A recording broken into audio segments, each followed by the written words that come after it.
Hello students, this is Komal, your SST educator. Welcome back to your favorite channel Magnet Brains. Magnet Brains आपको provide कराता है high quality education, वो भी बिल्कुल free of cost, kindergarten से लेके class 12 तक की सीबीएसई बोर्ड के कोर्सेज के साथ साथ आपको अदर स्टेट बोर्ड के भी कोर्सेज अवेलेबल है इन हिंदी मीडियम, जैसे कि UP board, Bihar board, Delhi board के कोर्सेज प्रॉपर सिस्टमैटिक वे में। कोई दिक्कत परेशानी आपको नहीं होगी। डेली प्रैक्टिस सेट्स के क्वेश्चंस भी मिलेंगे, प्रैक्टिस भी करते जाइएगा। ई बुक्स और ई नोट्स के लिंक आपको डिस्क्रिप्शन बॉक्स में अवेलेबल है, तो भटकने की बात भाई नहीं बनती है। क्या करने वाले हैं, चैप्टर को फिर से दोबारा से अच्छे से कंप्लीटली समझने वाले। चैप्टर हमने पढ़ा था पूरा। चैप्टर क्या है हमारा? Major domains of earth. Earth के जो बड़े ही इंपॉर्टेंट और मेजर डोमेन्स हैं उनके बारे में। ठीक है, आपको पता ही है इसकी इंपॉर्टेंस। अगर याद हो, जिसने चैप्टर मेरे साथ पढ़ा होगा तो उसको पता होगा थोड़ा बहुत, पूरी तरह नहीं भी हो, और जिसने नहीं पढ़ा तो कोई बात नहीं, आज समझ लेना, ऐसी कोई दिक्कत नहीं। अच्छे से प्रॉपर एलैबोरेट करके वैसे ही समझाया जाएगा जैसे तब पढ़ाया था आपको। उसके बाद हमने एनसीईआरटी सॉल्यूशंस किए थे, एमसीक्यूज किए थे और मोस्ट इंपॉर्टेंट क्वेश्चंस भी किए थे। चैप्टर का भाई हम क्या करने वाले हैं, कंप्लीट रिविजन स्टार्ट करने वाले हैं। जब अच्छे से सब कुछ वन सिटिंग में होने वाला है आपके साथ, तो आप क्या कर दो, आपसे एक काम ही बोलती हूँ हमेशा मैं, लाइक कर दो और शेयर कर दो। सिर्फ एक काम कर दीजिए, क्या कर दीजिए, लाइक कर दीजिए और शेयर कर दीजिए फटाफट से लाइक एंड शेयर। फिर स्टार्ट करते हैं हम फिर हमारे चैप्टर से। कर दिया लाइक, कर दिया शेयर, चलो। चैप्टर का नाम देखो, हमें कह रहे हैं major domains of the earth. ये मेजर डोमेन जो है अर्थ के हैं क्या, देखो जरा। As you have read in the first chapter, the earth is the only planet which has life. जैसे कि हमने पहले ही चैप्टर में पढ़ा था, आपने पढ़ा था, हमने बोल रहे हैं ना यू, तो यू में मैंने आपको पढ़ाया था और आप भी उसमें इंक्लूडेड थे। ठीक है, तो हम सब ने चैप्टर फर्स्ट में पढ़ा था और ये हमें पता चला था कि अर्थ ही सिर्फ ऐसा प्लैनेट है जहाँ पे लाइफ एग्जिस्ट करती है, अब अर्थ ऐसा प्लैनेट है जहाँ पे लाइफ एग्जिस्ट करती है। इसी कारण से अर्थ को एक यूनिक प्लैनेट कहा जाता है। हम कह रहे हैं लाइफ एग्जिस्ट करती है, ठीक है, अच्छी बात है। तो लाइफ के लिए, ज़िंदगी जीने के लिए क्या क्या चीज़ों की ज़रूरत होती है? ज़िंदगी जीने के लिए हम कह रहे हैं कि अगर कोई भी एक चीज़ आप ऐसी बता दो मुझे कि अगर हमें सर्वाइव करना है, जीना है, तो कोई भी ऐसी एक चीज़ बता दो जो बहुत ज़रूरी है। अगर वो नहीं मिलेगी तो हम गए बस काम से। ठीक है, क्या क्या चीज़ें, जैसे हमें एयर चाहिए रहती है ब्रीदिंग के लिए, हमें पानी चाहिए रहता है पीने के लिए, लैंड वगैरह चाहिए रहता है रहने के लिए। तो ये क्या है, बड़े ही इंपॉर्टेंट चीज़ें हैं।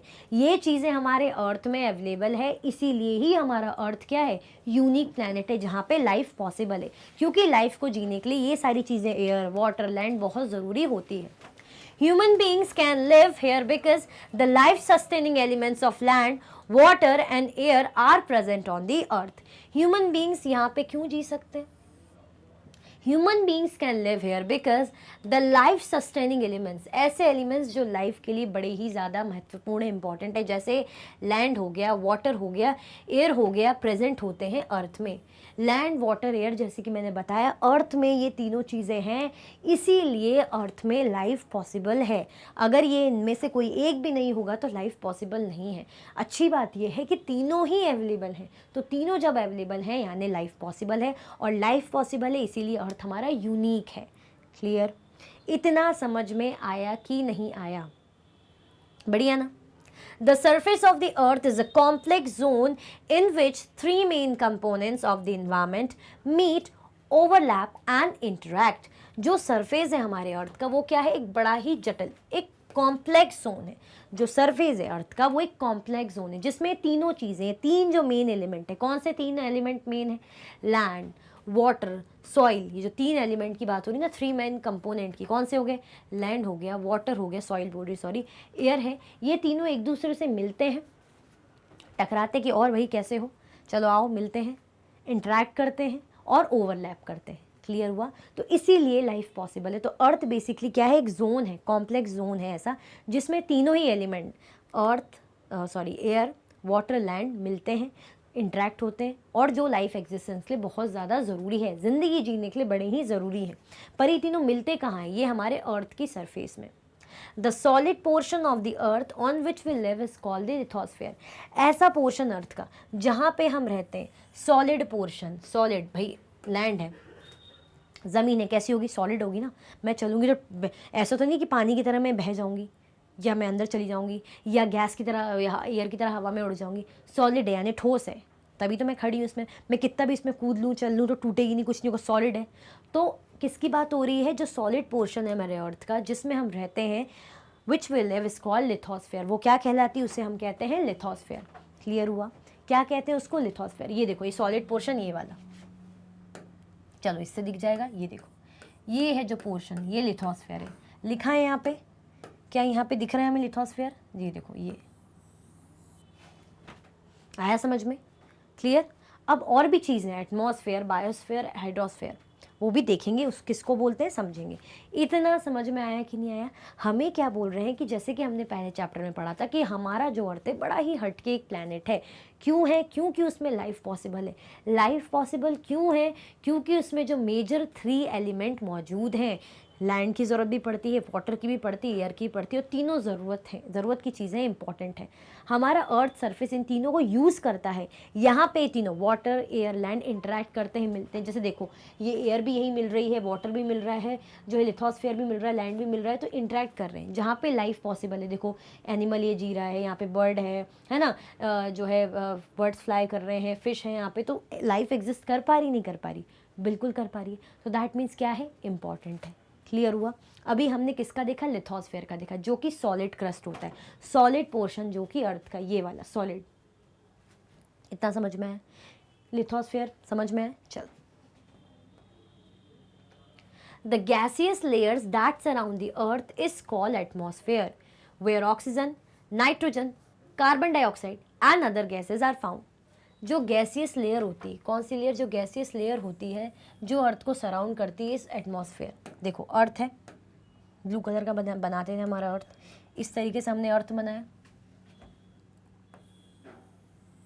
इस तरीके से हमने अर्थ बना लिया। तो ये जो एलिमेंट है किस तरीके से कवर करता है अर्थ को, जो गैस है एटमॉस्फेयर की, इस तरीके से अर्थ को प्रोटेक्ट करती है, ऐसे अर्थ के आसपास रहेगी, अर्थ को सराउंड करेगी इस तरीके से।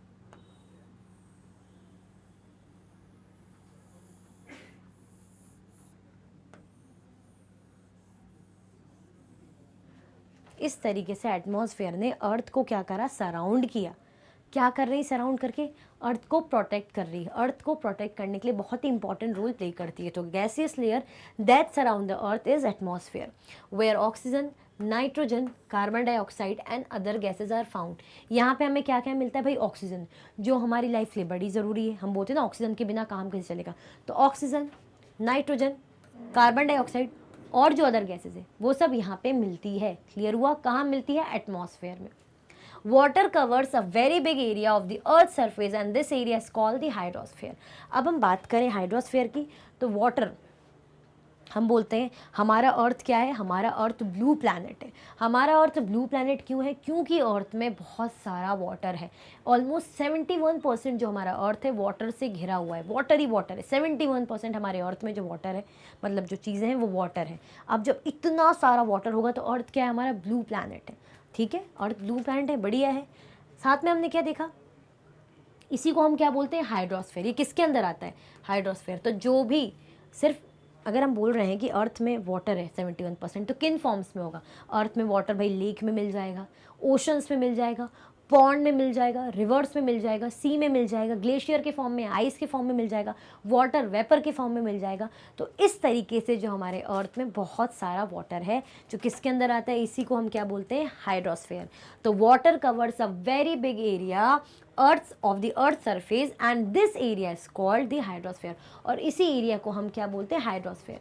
ये देखो पानी वाला एरिया वाटर दिखा के क्या बता रहे हैं भाई कि यह क्या है, ये है हाइड्रोस्फेयर।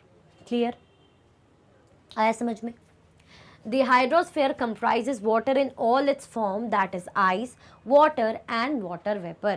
हम बात करें हाइड्रोस्फेयर की तो हर फॉर्म के जो है वाटर का ये रहेगा। ऐसा नहीं कि सिर्फ वाटर जो लिक्विड फॉर्म में वही वाटर है।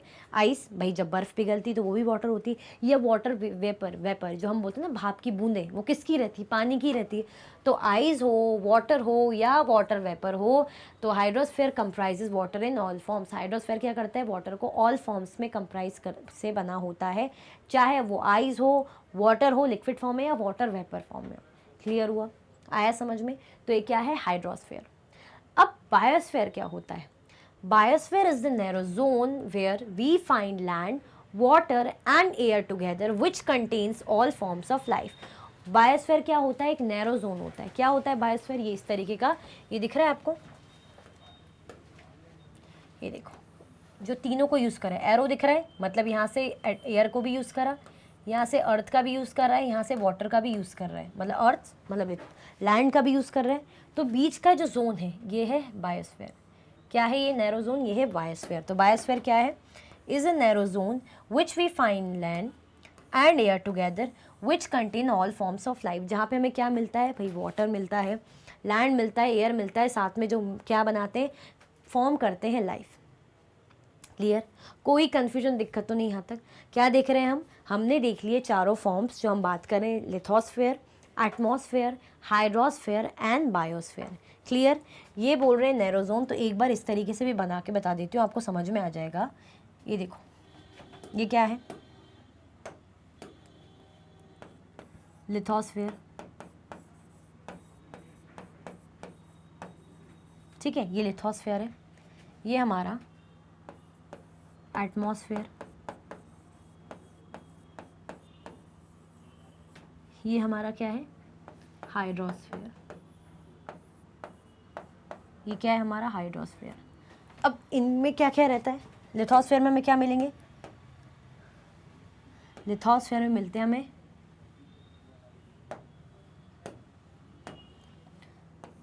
लैंड फॉर्म्स, लिथोस्फेयर में हमें लैंड फॉर्म्स मिलते हैं, एटमॉस्फेयर में हमें एयर मिलती है, हाइड्रोस्फेयर में हमें वाटर बॉडीज मिलती है, यानी वाटर लिख देते हैं। इन तीनों के बीच का जो जोन होता है, जो तीनों को यूज़ करेगा, यहाँ से इस तरीके से ऐसे इनको बना लेते हैं, एक छोटा सा जोन बनाते हैं। चलो ये देखो, इस तरीके से छोटा सा जोन है, सबको यूज़ कर रहा है साथ में लेके। यहाँ से इसको भी यूज़ करेगा, यहाँ से इसको भी यूज़ करेगा, वाटर को भी यूज़ करेगा। तो इसी जोन को बोल रहे हैं, इसी नैरो जोन को क्या बोलते हैं हम? बायोस्फीयर। जो कि किसका डोमेन है? लाइफ का। जहाँ पे, जिसका मतलब ही क्या होता है? लाइफ। जहाँ पे लाइफ पॉसिबल है। तो लाइफ कैसे पॉसिबल होगी? जब भाई रहने को ज़मीन भी मिलेगी, जब पीने को पानी भी मिलेगा, और सांस लेने के लिए, हमें प्रोटेक्ट करने के लिए एयर भी मिलेगी, एटमॉस्फेयर भी मिलेगा। क्लियर हुआ? तभी जाके लाइफ पॉसिबल हो पाएगी। तो तीनों के बीच में देखो छोटा सा जोन है ना, जो मैंने बनाया है आपको इस कलर से। क्लियर हुआ? आया समझ में? यहाँ क्या लिखा है भाई? Word origin. In the Greek language lithos mean stone. Greek language में इन्होंने बताया कि कैसे लिथोस को, क्यों हमने भाई स्टोन, लिथोस मतलब स्टोन। स्टोन कैसा होता है? हार्ड होता है, मतलब वही लैंड की बात हो रही है। एटमॉस का मतलब होता है वेपर, भाप। क्या होता है भाई? वेपर। ह्यूडोर का मतलब होता है वाटर, जो हम हाइड्रो बोल रहे हैं ना, हाइड्रोस्फेयर। तो ह्यूडोर का मतलब होता है वाटर, और बायोस का मतलब होता है लाइफ।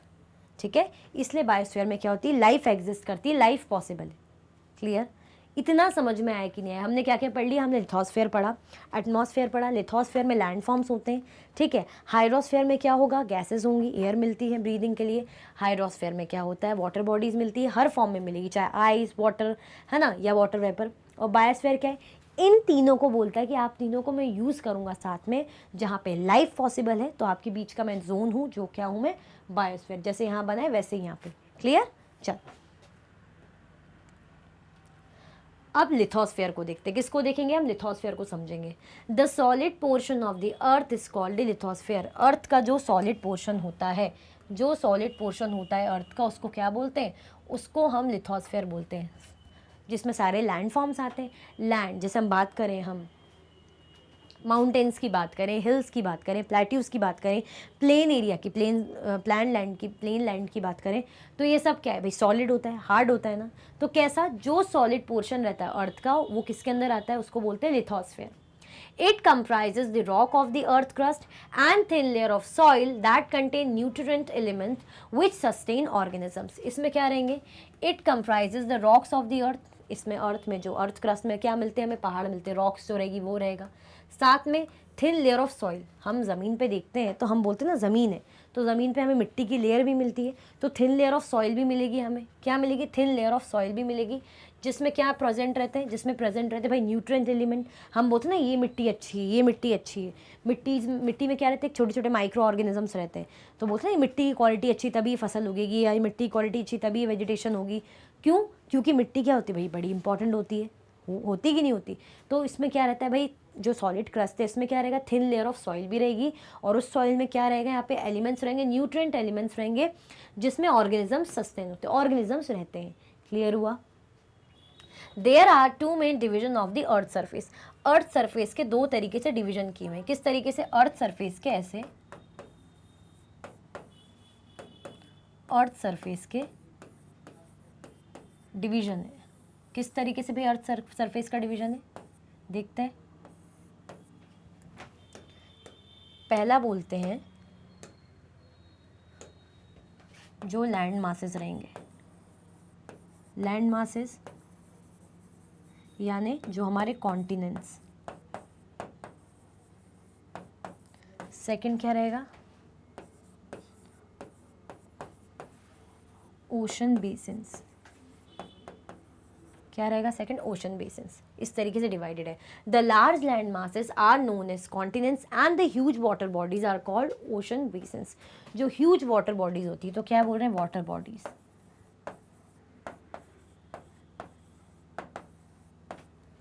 ओशंस किसके अंदर आएगा भाई? वाटर बॉडीज़ के अंदर। तो दो तरीके से अर्थ सरफेस, ऑब्वियसली हमने देखा ना, अर्थ सरफेस दो तरीके से डिवाइडेड है, जिसमें अगर हम देखें लैंड मास मतलब लैंड एरिया, जो ज़मीन है उसमें, ज़मीन किस में रहेगी भाई? कॉन्टिनेंट। कॉन्टिनेंट में जो हम बोलते हैं महाद्वीप वगैरह, ठीक है। तो कॉन्टिनेंट यानी लैंड मास एक इस तरीके से। दूसरा हमें क्या मिलेगा? सिर्फ वाटर मिलेगा, यानी वाटर बेसिन या जो वाटर बॉडीज यानी ओशन बेसिन जिसको कह रहे हैं। तो दो तरीके से हमारी जो ज़मीन, जो अर्थ है बेसिकली डिवाइडेड है, ठीक है। तो अर्थ किस में? लैंड मासेस और ओशन बेसिन में डिवाइडेड है। लैंड मासेस में कॉन्टिनेंट आएगा, और ओशन बेसिन क्या है? वाटर बॉडी है। क्लियर हुआ? All the ocean of the world are connected with one another. जो ओशंस है वर्ल्ड के, जो सारे ओशंस है वर्ल्ड के, वो क्या है? एक दूसरे से कनेक्टेड है। अच्छा, कोई ओशन के नाम पता है? दो ओशन के नाम बता सकते हो? कोई भी दो ओशंस के नाम पता है क्या आपको? जैसे आपने पैसिफिक ओशन सुना होगा, इंडियन ओशन सुना होगा, अटलांटिक ओशन सुना होगा, ठीक है। तो ये क्या है? ओशंस है। तो यहाँ क्या कह रहे हैं? जो सारे ओशंस है ना, वो याद रखना क्या है?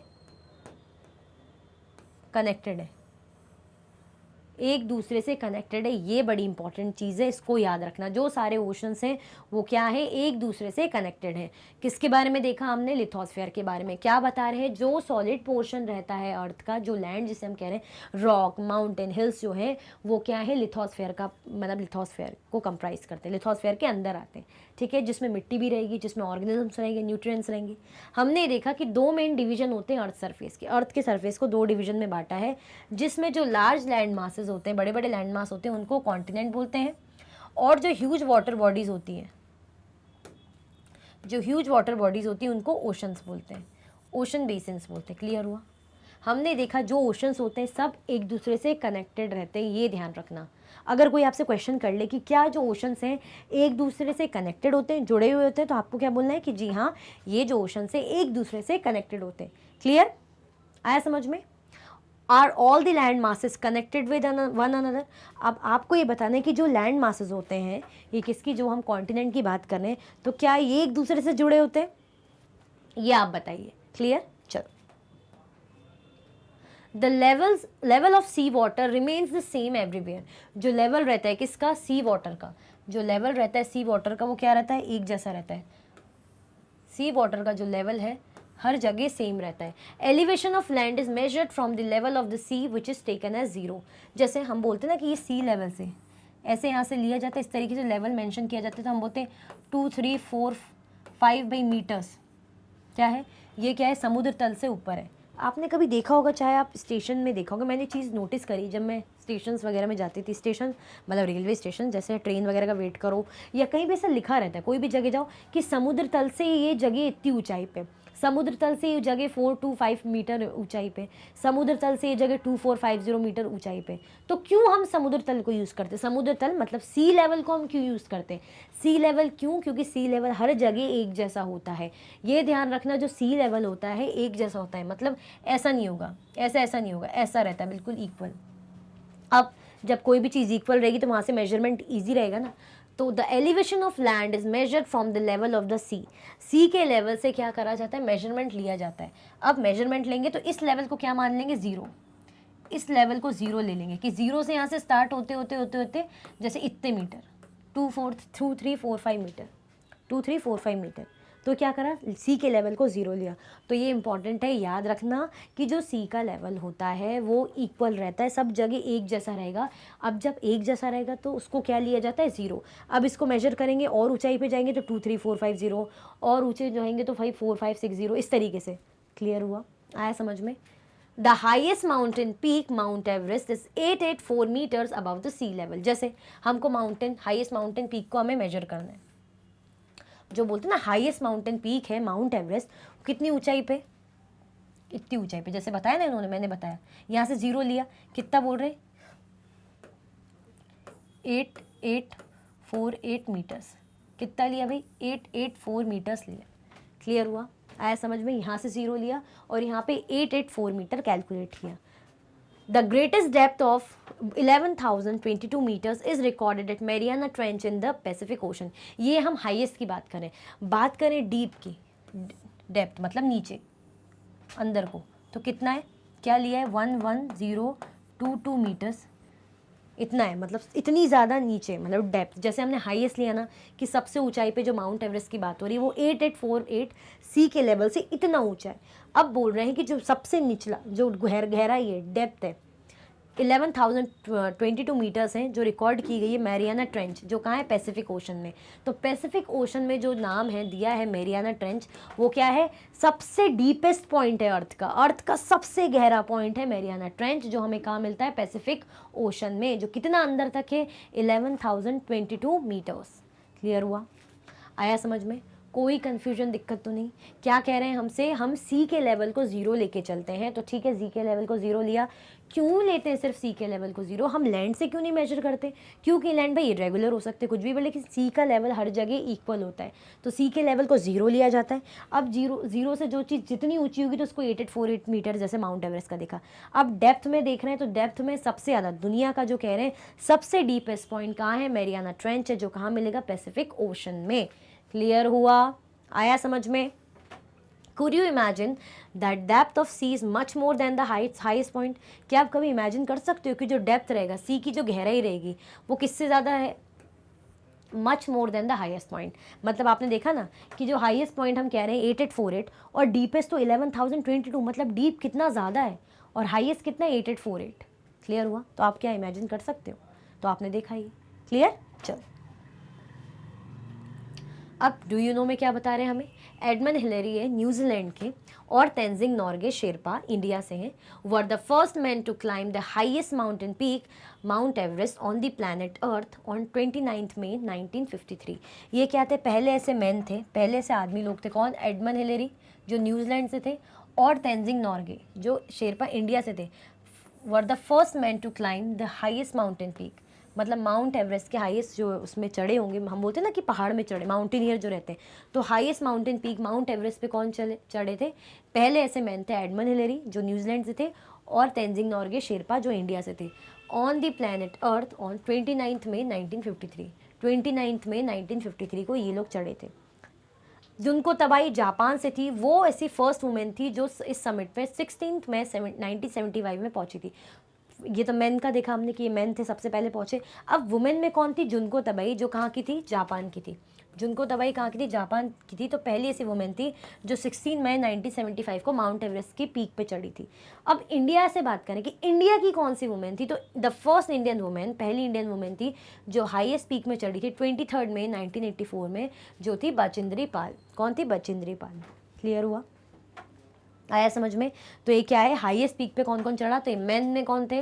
एडमंड हिलेरी, तेंजिंग नोर्गे, शेरपा, ठीक है। फिर वुमेन में कौन गई? जुनको तबाई। लेकिन हम इंडियन वुमेन की बात करें तो इंडिया की तरफ से जो वुमेन पहली थी वो थी बचेंद्री पाल। क्लियर?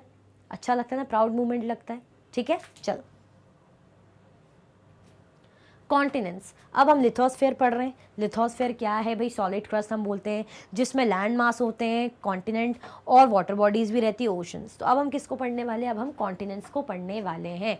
तो ये है हमारा वर्ल्ड, हमारी दुनिया, और कॉन्टिनेंट्स हैं और ओशंस हैं। तो ज़रा देखिए भाई कितने कॉन्टिनेंट आपको दिख रहे हैं, पहले तो काउंट करो, उसके बाद यहाँ पे पढ़ेंगे। देखो, ये पहला हमें दिख रहा है नॉर्थ अमेरिका, सेकंड हमें साउथ अमेरिका दिख रहा है, सेकंड कॉन्टिनेंट। थर्ड हमारा सहारा डेजर्ट दिख रहा है। फोर्थ हमें यूरोप दिख रहा है। फिफ्थ हमें एशिया दिख रहा है, ठीक है। सिक्स्थ हमें यहाँ पे ऑस्ट्रेलिया दिख रहा है। सेवन्थ हमें अंटार्कटिका। ये क्या है? ये हमारे कितने ओशन है? 7 ओशंस है। कितने ओशंस है हमारे? 7 ओशंस है, ठीक है। North America, south America, Africa है, यूरोप है, एशिया है, ऑस्ट्रेलिया है, अंटार्कटिका है। क्लियर? आया समझ में? अब हम पढ़ने वाले हैं भाई हमारे प्यारे प्यारे कॉन्टिनेंट्स के बारे में, महाद्वीप के बारे में। There are 7 major continent, these are separated by large water bodies. यहाँ पे क्या है? हमारे पास 7 मेजर कॉन्टिनेंट है। हमारे कितने? 7 मेजर कॉन्टिनेंट है, जो कि अभी मैंने बताया। ये किन से सेपरेटेड है? These are separated by large water bodies. इनको किसने अलग किया हुआ है? बड़ी बड़ी जो वाटर बॉडीज़ हैं, जो ओशन या सी है, इनसे क्या है? सेपरेटेड है। इन्होंने इनको अलग अलग करके रखा हुआ है, मतलब इनके थ्रू ही सेपरेटेड है। जैसे हम बोलते हैं ना, हमारा घर, हम दोनों का घर, जैसे 2 लोगों का घर, हम बोलेंगे एक बाउंड्री के थ्रू सेपरेटेड है या बड़ी सी दीवार के थ्रू सेपरेटेड है, इस तरीके से। तो ऐसे ही जो सारे 7 कॉन्टिनेंट है, ये वाटर बॉडीज़ के थ्रू सेपरेटेड है, अलग अलग हो रखे हैं। These continents are Asia, Europe, Africa, north America, south America, Australia and Antarctica. कौन से भाई हमारे कॉन्टिनेंट? एशिया हो गया, सेकंड यूरोप हो गया, थर्ड हमारा अफ्रीका हो गया, फोर्थ हमारा नॉर्थ अमेरिका, फिफ्थ हमारा साउथ अमेरिका, सिक्स्थ ऑस्ट्रेलिया और सेवन्थ अंटार्कटिका। कितने कॉन्टिनेंट है? कितने हो गए टोटल? 7 कॉन्टिनेंट हमारे हो गए। Look at the map of the world and notice that the greater part of the land mass lies in the northern hemisphere. अब हमें कह रहे हैं कि आप मैप को देखिए। मैप में आप एक चीज़ नोटिस करेंगे, जो ग्रेटर पार्ट है, जो लैंड मास का, लैंड मास मतलब कॉन्टिनेंट का जो ज़्यादातर हिस्सा है, वो हमें नॉर्दर्न हेमिस्फीयर में मिलेगा। अब नॉर्दर्न हेमिस्फीयर समझने के लिए पहले आपको ये पता तो होना चाहिए कि नॉर्दर्न हेमिस्फीयर कहाँ है, कहाँ होगा। अच्छा बताना, नॉर्दर्न हेमिस्फीयर। ये मैं डिवाइड कर देती हूँ, इक्वेटर की लाइन है।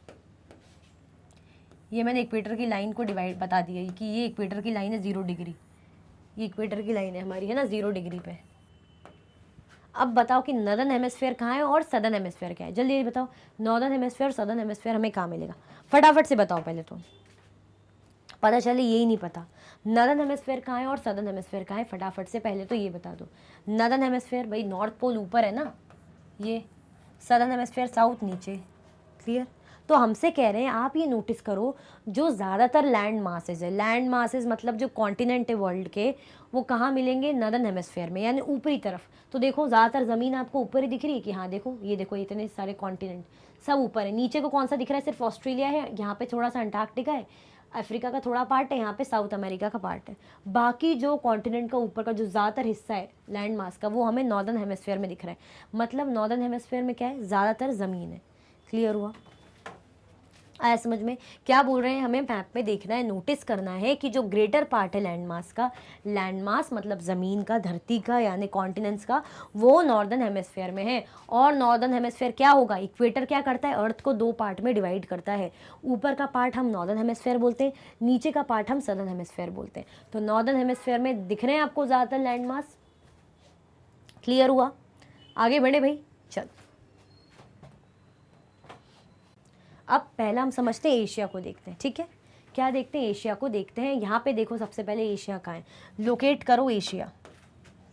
एशिया में हमारा प्यारा प्यारा भारत है, तो लोकेट करो एशिया। कहाँ है एशिया? ये दिख रहा है आपको, ये पूरा येलो जो है एशिया है, इस तरीके से, ठीक है। Asia is the largest continent. Asia क्या है? लार्जेस्ट कॉन्टिनेंट है। सबसे बड़ा कॉन्टिनेंट कौन सा है? एशिया। एशिया क्या है हमारा? लार्जेस्ट कॉन्टिनेंट है। तो बड़ी अच्छी बात है। देख लो ज़रा, कॉन्टिनेंट में आपको एशिया सबसे बड़ा दिख रहा है क्या? देख लो ज़रा, ये एशिया है, बाकी सबसे कंपेयर कर लो तो दिख रहा है ना, एशिया क्या है? लार्जेस्ट कॉन्टिनेंट है। Clear? It covers about 1/3 of the total land area of the earth. ये कितना कवर करता है? ये 1/3, ऑलमोस्ट 1/3 जो है टोटल लैंड एरिया कवर करता है अर्थ का। क्या? एशिया जो है लार्जेस्ट कॉन्टिनेंट है और ये अर्थ का ऑलमोस्ट 1/3 एरिया लैंड का कवर करता है। क्लियर हुआ? The continent lies in the eastern hemisphere. ये जो कॉन्टिनेंट है कहाँ मिलेगा हमें? ईस्टर्न हेमिस्फीयर में। अब आपको ये भी समझ में नहीं आएगा कि मैम ये ईस्टर्न हेमिस्फीयर क्या बोल रहे हैं। आप खुद देखो, यहाँ मैं लिख देती हूँ, ये हमारा नॉर्थ है, ये हमारा वेस्ट साइड है, ऐसी डायरेक्शन होता है ना नॉर्थ वेस्ट, ये हमारा ईस्ट साइड है, ये हमारा साउथ साइड है। अब आपको देखोगे आप कि नॉर्थ वेस्ट इस तरफ है, ईस्ट इस तरफ होता है ना, तो ईस्ट साइड ज़्यादा दिख रहा है आपको। एशिया, एशिया आपको इसी तरफ सरका हुआ ज़्यादा दिख रहा है ना, तो इसीलिए ईस्टर्न हेमिस्फीयर बोल रहे हैं। मतलब अगर मैं यहाँ पे ड्रॉ कर लूँ रफली इस तरीके से, तो बेसिकली बोल रहे हैं ईस्टर्न हेमिस्फीयर में, यानी इस तरफ ये हमारा नॉर्थ का डायरेक्शन होता है, ये हमारा ईस्ट होता है, ये हमारा साउथ होता है, हमारा वेस्ट होता है। डायरेक्शन तो पता है ना, ऐसे ही होते हैं। अब हमें बोल रहे हैं यहाँ पे हमारा एशिया यहाँ हमें दिख रहा है, तो ये क्या है? ईस्टर्न साइड है ना, ईस्ट साइड है, तो इसलिए क्या है? ईस्टर्न हेमिस्फीयर में हमारा क्या है? हमारा प्यारा प्यारा एशिया है। क्लियर हुआ? तो the continent lies in the eastern hemisphere, east side दिख रहा है, ईस्ट डायरेक्शन में। The Tropic of Cancer passes through this continent. इस कॉन्टिनेंट के पास से ट्रॉपिक ऑफ कैंसर होकर गुजरता है। तो क्या आपको ट्रॉपिक ऑफ कैंसर की लाइन दिख रही है? देखो, ये बीच की लाइन क्या है? ये बीच की इक्वेटर की लाइन है, ये बीच की इक्वेटर की लाइन है। इक्वेटर की लाइन के ऊपर क्या रहता है? ट्रॉपिक ऑफ कैंसर रहता है। इक्वेटर की लाइन के ऊपर ट्रॉपिक ऑफ कैंसर रहता है और इक्वेटर की लाइन के नीचे ट्रॉपिक ऑफ कैप्रिकॉन रहता है। ये पढ़ा था कि नहीं पढ़ा था? ये पढ़ा था कि नहीं पढ़ा था? देखो यहाँ लिखा है, ये लिखा है ट्रॉपिक ऑफ कैंसर, यहाँ लिखा है, ये इक्वेटर भी यहाँ लिखा है, ये ट्रॉपिक ऑफ कैप्रिकॉन यहाँ लिखा है। क्लियर? अगर मैं यहाँ पे समझाऊँ तो इस लाइन की बात कर रहे हैं, ये देखो ये वाली, कह रहे हैं कि जो ट्रॉपिक ऑफ कैंसर की लाइन है ये एशिया से होकर गुजरती है। तो देखो मेरे रफ एशिया में भी होकर गुजर रही है, जो मैंने रफली मैप बनाया है, डायग्राम बनाया है, इसमें भी दिख रहा है, यहाँ आपको दिख रहा है एशिया से होकर गुजर रही है। ये इस तरीके से एशिया का पार्ट है। ये देखो हमारा बीच में पूरा हमारे इंडिया से भी, इंडिया भी इसमें आ रहा है, तो इंडिया से होकर गुजर रही है ट्रॉपिक ऑफ कैंसर। गुजर रही है कि नहीं गुजर रही? हाँ ना, तो वही वो बता रहे हैं कि ट्रॉपिक ऑफ कैंसर कहाँ से होकर गुजरता है? एशिया से होकर गुजरता है। जी वो हमें दिख रहा है। Asia is separated from Europe by the Ural mountain on the west. Asia क्या है? सेपरेट हो रखा है। सेपरेट मतलब एशिया और यूरोप में एक सेपरेशन है। जैसे हम बोलते हैं ना, मेरा घर और मेरे फ्रेंड का घर एक बाउंड्री के थ्रू सेपरेटेड है, बीच में एक बाउंड्री है, तो ऐसे ही भाई एशिया और यूरोप के बीच में भी मतलब एक जगह से सेपरेटेड है। कौन सा है? वो यूराल माउंटेन के थ्रू सेपरेटेड है। मतलब यूराल माउंटेन बीच में, इस तरफ यूरोप है, इस तरफ एशिया है। अभी देखते हैं मैप में समझ में आएगा। देखो ये देखो, ये दिख रहा है आपको यूराल माउंटेन, ये लिखा हुआ है यूराल माउंटेन, और ये ब्राउन ब्राउन, ये आपको ब्राउन ब्राउन थोड़ा सा सेपरेट ऐसे करके दिखाएंगे। क्लियर हुआ? तो ये क्या है? यूराल माउंटेन है। तो यूरोप इस तरफ है, इस तरफ एशिया दिख रहा है आपको, इस तरफ यूरोप, इस तरफ एशिया। तो दोनों में डिवीजन हो रहा है ही नहीं हो रहा है? दोनों में फ़र्क, डिफरेंस किसके कारण आ रहा है? यूराल माउंटेन के थ्रू। इस तरफ यूरोप है, इस तरफ एशिया है। Clear? Asia separated from Europe by the Ural mountain. जो एशिया है यूरोप से किस तरीके से सेपरेटेड है? यूराल माउंटेन के थ्रू। जो कहाँ है? वेस्ट में। तो एशिया का वेस्ट साइड यही हुआ ना, ये नॉर्थ है, ये ईस्ट है, ये साउथ है, वेस्ट है। The combined land mass of Europe and Asia is called the Eurasia. जो कंबाइंड लैंड मास कहलाता है, जो साथ में कंबाइंड जो लैंड मास कहलाता है किसका? यूरोप और एशिया का, उसको मिलके क्या बोलते हैं? यूरेशिया। जो कंबाइंड लैंड मास होता है यूरोप और एशिया का, उसको क्या बोलते हैं हम? उसको हम बोलते हैं यूरेशिया। क्या बोलते हैं उसको? हम बोलते हैं Eurasia. The combined land mass of Europe and Asia is called Eurasia. Clear?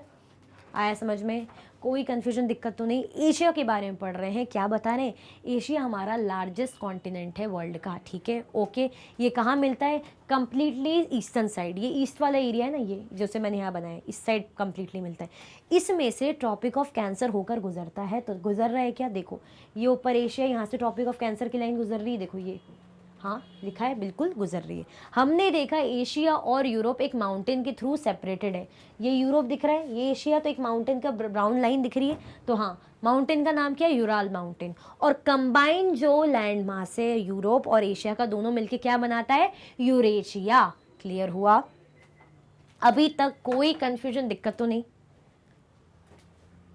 ठीक है, कोई कंफ्यूजन, दिक्कत तो नहीं अभी तक? चलो अच्छा, ये बताओ अभी तक लाइक किया कि नहीं किया? फटाफट से लाइक कर दो, फटाफट से लाइक कर दो, और शेयर भी कर दो अपने क्लासमेट्स को कि भाई चैप्टर का कंप्लीट रिवीजन चल रहा है, तो आ जाइए। ठीक है, स्टार्ट करें, आगे बढ़े, चलो। अब यूरोप के बारे में पढ़ेंगे। एशिया को देख लिया, ये हमने एशिया को देख लिया, अब यूरोप को पढ़ेंगे। यूरोप को ज़रा देखिए भाई, हमारा यूरोप कहाँ दिख रहा है, ये देखो, ये रहा यूरोप, ये दिख रहा है इस एरिया में, ये यूरोप पे लिखा हुआ है। Europe is much smaller than Asia. Europe क्या है, एशिया से मच स्मॉलर है। तो क्या आपको दिख रहा है मच स्मॉलर एशिया से? यूरोप क्या आपको एशिया से मच स्मॉलर दिख रहा है? देखते हैं ज़रा, ये एशिया है, पूरा येलो इतना बड़ा एशिया, और ये जो हमें दिख रहा है पर्पल टाइप का, ये यूरोप है। तो हाँ, एशिया से काफ़ी स्मॉलर है हमारा Europe. The continent lies to the west of Asia. ये कॉन्टिनेंट किस साइड मिलता है? एशिया के वेस्ट डायरेक्शन में। एशिया के वेस्ट डायरेक्शन में कॉन्टिनेंट मिलता है। तो हाँ बिल्कुल वेस्ट डायरेक्शन में ही तो है, दिख रहा है आपको, ये एशिया का नॉर्थ डायरेक्शन है, ये साउथ है, ये ईस्ट है, तो वेस्ट, ये ना वेस्ट हुआ, वेस्ट इस तरफ वेस्ट साइड में है ना, तो हाँ बिल्कुल सही है। The Arctic circle passes through it, it is bound by water bodies on 3 sides. इसके पास से होकर क्या गुजरता है? Arctic circle. अब आर्कटिक सर्कल कहाँ मिलेगा? ये मिलेगा आर्कटिक सर्कल। क्या मिलेगा? ये आर्कटिक सर्कल, इस तरीके से। The Arctic circle passes through it. Arctic circle इसके थ्रू क्या होता है? पास होता है, इस तरीके से। देखो, ये देखो, क्लियर हुआ? आर्कटिक सर्कल का हमने देखा था ना, क्या रहता है, उसकी डिग्री क्या थी? 66 डिग्री एंड हाफ, इस तरीके से। देखो मैं बना ही देती हूँ आपको, इसमें समझ में ज़्यादा अच्छे से आएगा। ये हमारा अर्थ है, ये इक्वेटर की लाइन है 0 डिग्री की। हमसे कह रहे हैं आर्कटिक सर्कल, तो आर्कटिक सर्कल कहाँ मिलेगा? पहले चलो ट्रॉपिक ऑफ कैंसर बनाया हमने, ग्रीन कलर से बना लेते हैं। ये ट्रॉपिक ऑफ कैंसर बनाया, ये हमने आर्कटिक सर्कल बना दिया, जो 66.5 डिग्री नॉर्थ पे मिलता है कि नहीं मिलता? और ये मिलता है 23.5 डिग्री नॉर्थ पे, ट्रॉपिक ऑफ कैंसर। तो आर्कटिक सर्कल, तो यहाँ पे कह रहे हैं कि ये जो आर्कटिक सर्कल है, ये किससे? यूरोप से होकर गुजर रहा है। और यूरोप का हमें इस साइड दिख रहा है, इस तरीके से, ऐसे इस तरीके से यूरोप दिख रहा है। तो हाँ, आर्कटिक सर्कल यहाँ से होकर गुजर रहा है, देख लो, clear? It is bound by water bodies on 3 side. ये तीनों साइड से इसके क्या है? वाटर बॉडीज हमें दिखेगी। तो ज़रा देखते हैं भाई, दिख रही है कि नहीं दिख रही, देखते हैं, इसको हटा देते हैं यहाँ से। देखो वाटर बॉडीज दिख रही है, यहाँ पे पूरा यहाँ से वाटर बॉडीज है, इस तरफ, यहाँ पे मेडिटेरियन सी, ये देखो, clear? Look at the map of the world and located. भाई हमने तो पहले ही वर्ल्ड का मैप देख लिया है, और मैम एक एक लाइन पढ़ रही है और पहले ही लोकेट करके बता रही है, तो लोकेट करने की दोबारा ज़रूरत है ही नहीं।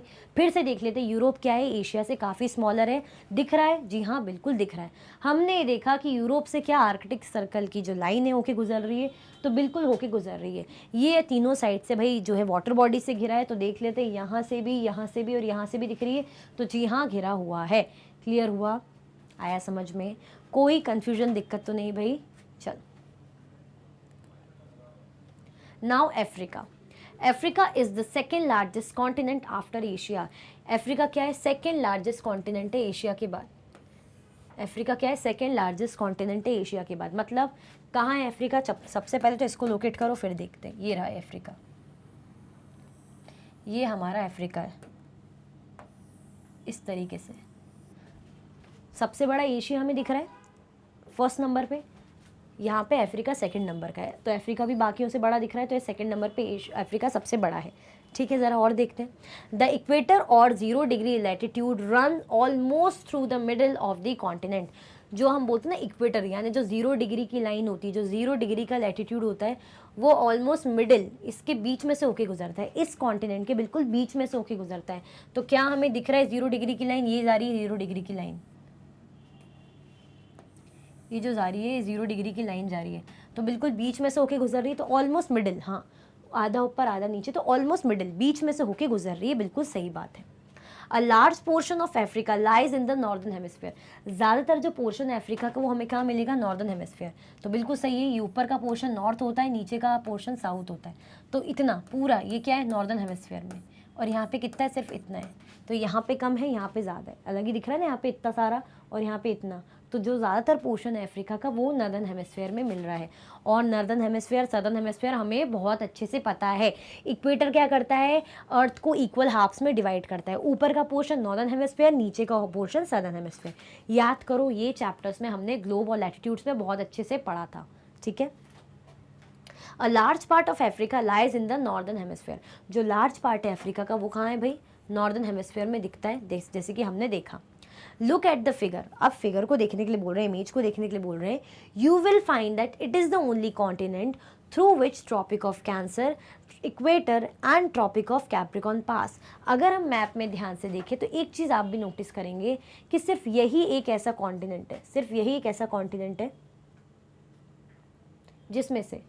जिसमें से क्या बोल रहे हैं, Tropic of Cancer, Tropic of Capricorn और इक्वेटर के लैटिट्यूड होकर गुजर रहे हैं। तो ज़रा देखते हैं, ये देखो, ये ट्रॉपिक ऑफ कैंसर का लाइन जा रही है, ये दिख रहा है ना ट्रॉपिक ऑफ कैंसर, ये इक्वेटर, ठीक है। और बोल रहे हैं ट्रॉपिक ऑफ कैप्रिकॉन भी इसी में से ही जा रहा है, ज़रा देखते हैं। हाँ, तो ये रहा ट्रॉपिक ऑफ कैप्रिकॉन। तो तीनों लाइन जो है अफ्रीका से होकर गुजर रही है कि नहीं गुजर रही है। देखो, अब मैंने ड्रॉ भी कर दिया और लाइन के ऊपर लिखा भी है, क्लियर हुआ। तो कहाँ से होकर गुजर रही है, हम जब बात करें अफ्रीका की खास बात हमने क्या देखी, पहले तो ये सेकंड लार्जेस्ट जो है कॉन्टिनेंट है। सेकंड हमने देखा कि इसका जो ज़्यादातर पोर्शन है नॉर्दर्न हेमिस्फीयर में, हाँ तो ज़्यादातर पोर्शन नॉर्दर्न हेमिस्फीयर में, ठीक है। ये भी हमने देखा कि इससे होकर तीनों लाइन गुजर रही है, तीनों जो लैटिट्यूड से इंपॉर्टेंट इसमें से होकर गुजर रहे हैं। जैसे इक्वेटर क्या इंपॉर्टेंट लैटिट्यूड है, बिल्कुल बीच से जा रहा है, हाँ ऑलमोस्ट बीच से जा रहा है। हमने देखा ट्रॉपिक ऑफ कैंसर, ये भी अफ्रीका से होकर गुजर रहा है, तो हाँ ट्रॉपिक ऑफ कैंसर भी अफ्रीका से होकर गुजर रहा है। क्या ट्रॉपिक ऑफ कैप्रिकॉन भी गुजर रहा है, तो देखो ट्रॉपिक ऑफ कैप्रिकॉन भी अफ्रीका से होकर गुजर रहा है।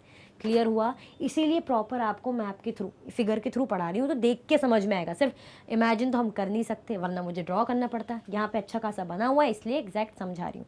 क्लियर हुआ, इतना समझ में आया कि नहीं आया, कोई कन्फ्यूजन तो नहीं। एक बार और रीड करें कि इस फिगर में आप ये नोटिस करेंगे कि सिर्फ यही एक कॉन्टिनेंट है। अच्छा, बाकी कॉन्टिनेंट को भी देखते हैं, इन्होंने लिखा है ओनली, तो बाकियों में देखते हैं। देखो, साउथ अमेरिका से हमें दिख रहा है कि क्या क्या जा रहा है, साउथ अमेरिका से कैप्रिकॉन और इक्वेटर गुजर रहा है, ठीक है, यानी तीन नहीं गुजर रहा।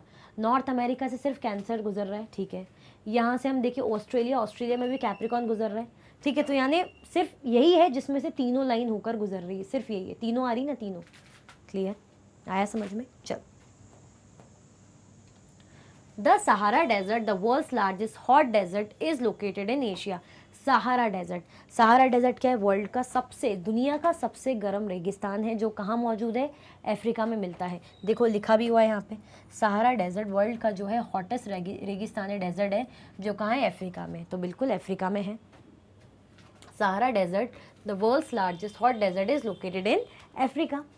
The continent is bound on all sides by ocean and seas. ये जो कॉन्टिनेंट है इसके चारों तरफ हम देखेंगे ओशंस मिलेंगे और सी मिलेंगे। ज़रा देखें भाई, ज़रा ऑल साइड्स पे ज़रा हम नज़र कर लें, देख लेते हैं। यहाँ पे मेडिटेरियन सी दिख रहा है, यहाँ पे भी इंडियन ओशन, यहाँ पे भी अटलांटिक ओशन, यहाँ पे सदर्न ओशन, मतलब सब जगह से ये ओशन से घिरा हुआ है, ठीक है। Okay, look at the world map. हम तो ऑलरेडी मैप देख देख के पढ़ रहे हैं, तो देखने की दोबारा ज़रूरत ही नहीं है।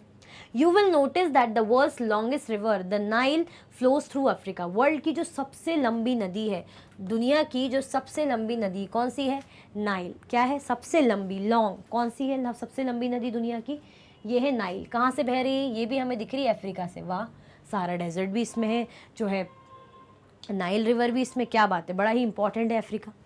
Notice where the equator, the Tropic of Cancer and the Tropic of Capricorn pass in the map of Africa. हमें कह रहे हैं कि अफ्रीका के मैप में ज़रा नोटिस करो कि तीनों कहाँ से पास हो रहे हैं, तो हम तो नोटिस कर ही चुके हैं। ये देखो, ये ट्रॉपिक ऑफ कैंसर की लाइन जा रही है, फिर यहाँ पे इक्वेटर की लाइन जा रही है, देखो ऐसे जा रही है, यहाँ पे ट्रॉपिक ऑफ कैप्रिकॉन की जा रही है, ये देखो। तो तीनों लाइन यहाँ से होकर गुजर रही है। यहाँ पे सहारा डेजर्ट भी है और नाइल रिवर भी है भाई, दुनिया का गर्म रेगिस्तान सबसे बड़ा, और दुनिया की सबसे लंबी नदी भी है। क्या बात है, मतलब अफ्रीका ऐसे ही नहीं है भाई, काफ़ी इंपॉर्टेंट चीज़ें। ऊपर से हमने क्या देखा, ये सेकेंड लार्जेस्ट कॉन्टिनेंट भी है, खुद में भी बड़ा इंपॉर्टेंट है, ठीक है। और तीनों लैटिट्यूड इंपॉर्टेंट भी इसमें से होकर गुजरते हैं। तो अफ्रीका को भाई कम मत समझना अफ्रीका को क्या मत समझना, कम मत समझना, ठीक है। आया समझ में। क्या देख लिया हमने, एशिया के बारे में देख लिया, यूरोप के बारे में देख लिया और अफ्रीका के बारे में देख लिया। क्लियर, आगे बढ़े। चलो, अब नॉर्थ अमेरिका, किसको देखेंगे, अब नॉर्थ अमेरिका को देखेंगे। तो यहाँ है हमारा नॉर्थ अमेरिका, इस तरीके से। अब नॉर्थ अमेरिका के बारे में क्या कह रहे हैं ज़रा देखते हैं। North America is the third largest continent of the world. North America क्या है? थर्ड लार्जेस्ट कॉन्टिनेंट है वर्ल्ड का। क्या है? थर्ड लार्जेस्ट कॉन्टिनेंट है। तो यहाँ पे पहला कौन सा है? एशिया, याद रखना। सेकंड पे है हमारा अफ्रीका, थर्ड पे है हमारा नॉर्थ अमेरिका, थर्ड पे क्या हमारा? North America. क्लियर? आया समझ में? कोई कन्फ्यूजन तो नहीं? It is link to South America by a very narrow strip of land called the isthmus of Panama. ये किससे जुड़ा है? ये साउथ अमेरिका से जुड़ा है, क्योंकि हमने देखा ना मैप में नॉर्थ अमेरिका साउथ अमेरिका जुड़ा है। तो इस तरीके से पहले तो मैप में ही देख लो, ये देखो ये दिख ही रहा है। तो ये दोनों जुड़े हैं, नॉर्थ अमेरिका साउथ अमेरिका इस तरीके से जुड़े हैं। यहाँ भी देख सकते हो, देखो। तो ये किससे जुड़े? एक पतली सी, एक नैरो लैंड मास, एक नैरो लैंड एरिया से जुड़े हुए हैं। ये वाला छोटा सा नैरो सा लैंड एरिया,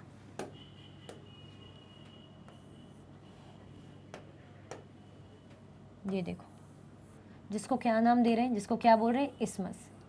क्या बोलते हैं जिसको? इस्मस। जिसका मतलब क्या होता है?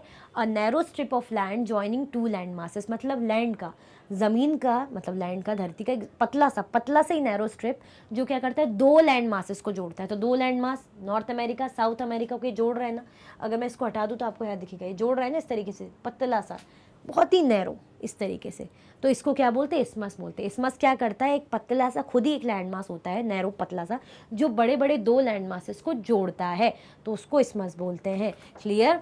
तो इट इज़ लिंक टू, जो नॉर्थ अमेरिका की बात करें, ये साउथ अमेरिका से कैसे जुड़ा हुआ है? एक narrow strip of land mass, जिसको क्या बोलते हैं? इस्मस। इस्मस ऑफ पनामा। इसका नाम क्या दिया है? इस्मस ऑफ पनामा। नाम तो इस्मस है, लेकिन क्या नाम है इसके इस्मस का? इस्मस ऑफ पनामा। ठीक है। अब यहाँ पे क्या दिखा है? यहाँ पे एक और चीज़ देख रहे हैं हम, स्ट्रेट के बारे में भी। ये isthmus and strait. A strait is a narrow passage of water connecting the large water bodies like seas and ocean. जैसे इस्मस है, इस्मस क्या है? एक पतला सा लैंड एरिया है जो दो बड़े बड़े लैंड मास को जोड़ता है। ऐसे ही जो स्ट्रेट है वो क्या है? ये वाटर, ये पतला सा वाटर बॉडी है, छोटी सी वाटर जो है, बड़ी बड़ी जो वाटर बॉडीज़ को कनेक्ट करता है। मतलब पतला सा वाटर का शैलो एरिया है जो बड़े बड़े वाटर एरिया को या वाटर बॉडीज़ को कनेक्ट करता है। देखो इस तरीके से जो स्ट्रेट है, देखो किसको कनेक्ट कर रहा है? इंडिया को और यहाँ श्रीलंका को। क्लियर हुआ? ये किसको कनेक्ट कर रहा है? इंडिया को और श्रीलंका को। इसका नाम क्या है? इसका नाम है पाक स्ट्रेट। क्या नाम है इसका? पाक स्ट्रेट। क्लियर? पाकिस्तान वाला पाक नहीं, नाम है इसका पाक स्ट्रेट। ठीक है। तो जो स्ट्रेट और इस्मस में क्या फ़र्क है? इस्मस जो लैंड मासेस को जोड़ता है, ऐसा नैरो स्ट्रिप लैंड, और स्ट्रेट क्या करता है? जो वाटर बॉडीज़ को कनेक्ट करता है, जैसे हमने देखा इंडिया एंड श्रीलंका का। क्लियर हुआ? The continent lies completely in the northern and western hemisphere. अगर हम बात करें जो है नॉर्थ अमेरिका की, ये क्या बोल रहे हैं? कॉन्टिनेंट कहाँ मिलेगा? नॉर्दर्न और वेस्टर्न हेमिस्फीयर। तो देखते हैं भाई, नॉर्थ साइड है, हाँ नॉर्थ तो है। इक्वेटर के ऊपर क्या आएगा? इक्वेटर के ऊपर नॉर्थ रहता है, इक्वेटर है, तो इक्वेटर के नीचे साउथ, इक्वेटर के नीचे नॉर्थ। और ये कौन सा डायरेक्शन है? वेस्ट डायरेक्शन है। तो ये वेस्ट डायरेक्शन में है ना, बिल्कुल जैसे हमारा एशिया है बिल्कुल ईस्ट में। तो हम जो देख रहे हैं नॉर्थ अमेरिका कहाँ है? वेस्ट डायरेक्शन में। क्लियर हुआ?